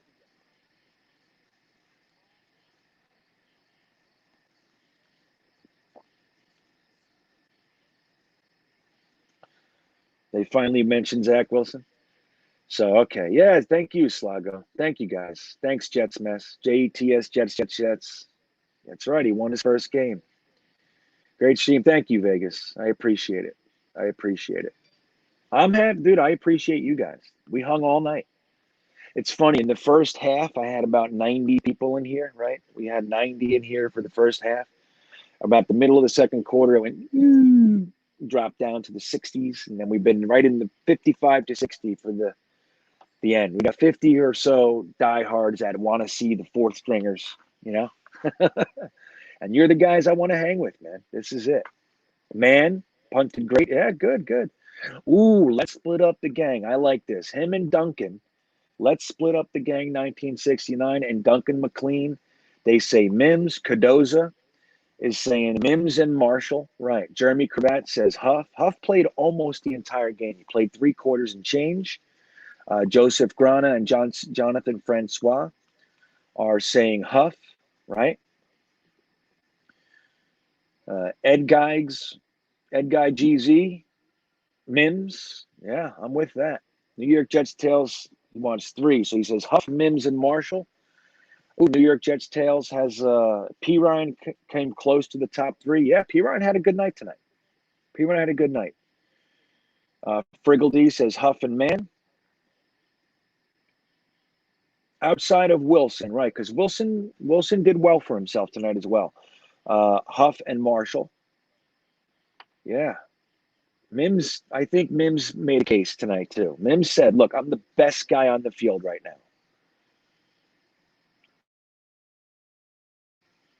And I like that. That's right, Dominic. I agree. We look good. That connection looks like it has some potential as well. Man punted great, right, Big Green or Friggle D. Big Green said Huff, Vincent Smith. Yeah, Vincent Smith had a good night too. We're going with Marshall. That's right. Huff and Mann established themselves as players. Pirine needs some love. I agree. There it goes again. I don't know why it keeps doing that. Sorry, guys. Saying, hey, buddy, go to bed. All right, hold on. We'll wrap this up properly, I promise. All right, hold on. Okay, sorry. Lawson blew up the offensive tackles and Huff got a sack. I don't know. Was Lawson even playing? I didn't see Lawson. If he was in there the first drive, I remember I was having an issue, so I didn't see it. Mims was a beast, played like Brandon Marshall. Good, man. Yeah, I agree. Before I leave, I couldn't watch the game. Who sucked? Who needs to be cut? Anyone? Oh, I don't know. Well, look, I'm not going to say it. I'll say it, but I don't think he should be cut. Is Yeboah had a rough time. Also, Walter, the fifth running back, he did not look good. Fell on his face twice. Let's see. So I don't know. Scott Wilson, coaching staff was the main takeaway for me. The offensive scheme was effective, especially running our front four guy after it. Well said. Well said. I agree. The coaching staff looks like they're competent. I mean, again, look, we want to make sure we keep it in perspective. It's preseason, right? But we didn't look like we were chasing our tails. Like we have a lot. We got to go back to the drawing board, so to speak. We looked like we are a young team with some potential, and that's what we wanted to see. Defensive line dominated all night. Think about it. The Giants didn't even really do anything tonight. We gave them that last opportunity to score, you know, getting ahead. What? They were on the 15, 20-yard line or something like that. So, yeah, John Rogers, good. I'm glad you were here. Yeah. So this was fun. Eccles, right? That's a good one, too. Fieldy, Eccles, Naz, Marshall really helped themselves. Mims made his case when he saved the scoring drive with a pure display of force, breaking tackles. Right. He broke 7 tackles, I counted. 7 tackles. Some by the same guy. One guy, I think it was, got 2 shots and couldn't bring him down. When are the cuts announced? I think they're announced tomorrow, right? Aren't they? I got to take a look at that. Hodge did well at left guard. Different regime, guys, right. Zuniga didn't look bad. He didn't make any noise. He had pressure. I only saw him out there 2 plays. I'm sure it was more than that. But I saw him 2 plays. On that sack, he had pressure. The one that, who was it? I think it was Hamilcar. No. Who was it? I forget who it was on that sack, but Zuniga had pressure there too. He was pushing the tackle from the outside. Zuniga's got a way to go. I like Zuniga. I don't think he looked bad. I think he didn't look great. Okay, good, Nolte. I see it. All right, guys. Well, let's do this. It was a great night. I thank you for hanging out. Don't forget to hit the like button. It means the world. If you haven't subscribed to Jet Nation's YouTube page, please do. It's really simple. Just do it right there. If you have the love in your heart, head over to Green Bean Jets Fan. You can subscribe there. And Full-Time Coaster Tour, that's also me. Hit that as well. And I enjoyed myself with you guys. I think you're the best. I look forward to a more competent season with you. And I think we did well tonight, man. I think we did well. And I think the chat was as good as always. So I appreciate you guys being here. And I will see you next time. I'll release the podcast in a couple of days on Monday morning. And don't forget my Patreon if you want to do that. That's in the description of all my videos over at Green Bean Jets Fan. So thanks again. And you guys have a wonderful night. You're the absolute best. We'll talk about the 5 cuts just as soon as we can. Oops, let me see here. And we'll do that. So have a good night, everybody. A blitz. Darnold is able to. Oh, wrong way. Come on.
beating us up last week about being not good enough. We didn't deserve. We got this guy Shap saying that we don't deserve the number 1 pick. A team like the Jets doesn't deserve to be rewarded with a guy like Trevor Lawrence. This is the shit we hear. So we win a game. Everybody's supposed to be happy. What does the NFL media do? They laugh at us. You guys couldn't even do that. You can't even lose right. Yeah, it's a double-edged sword, and it cuts both ways for us. So, f*** you.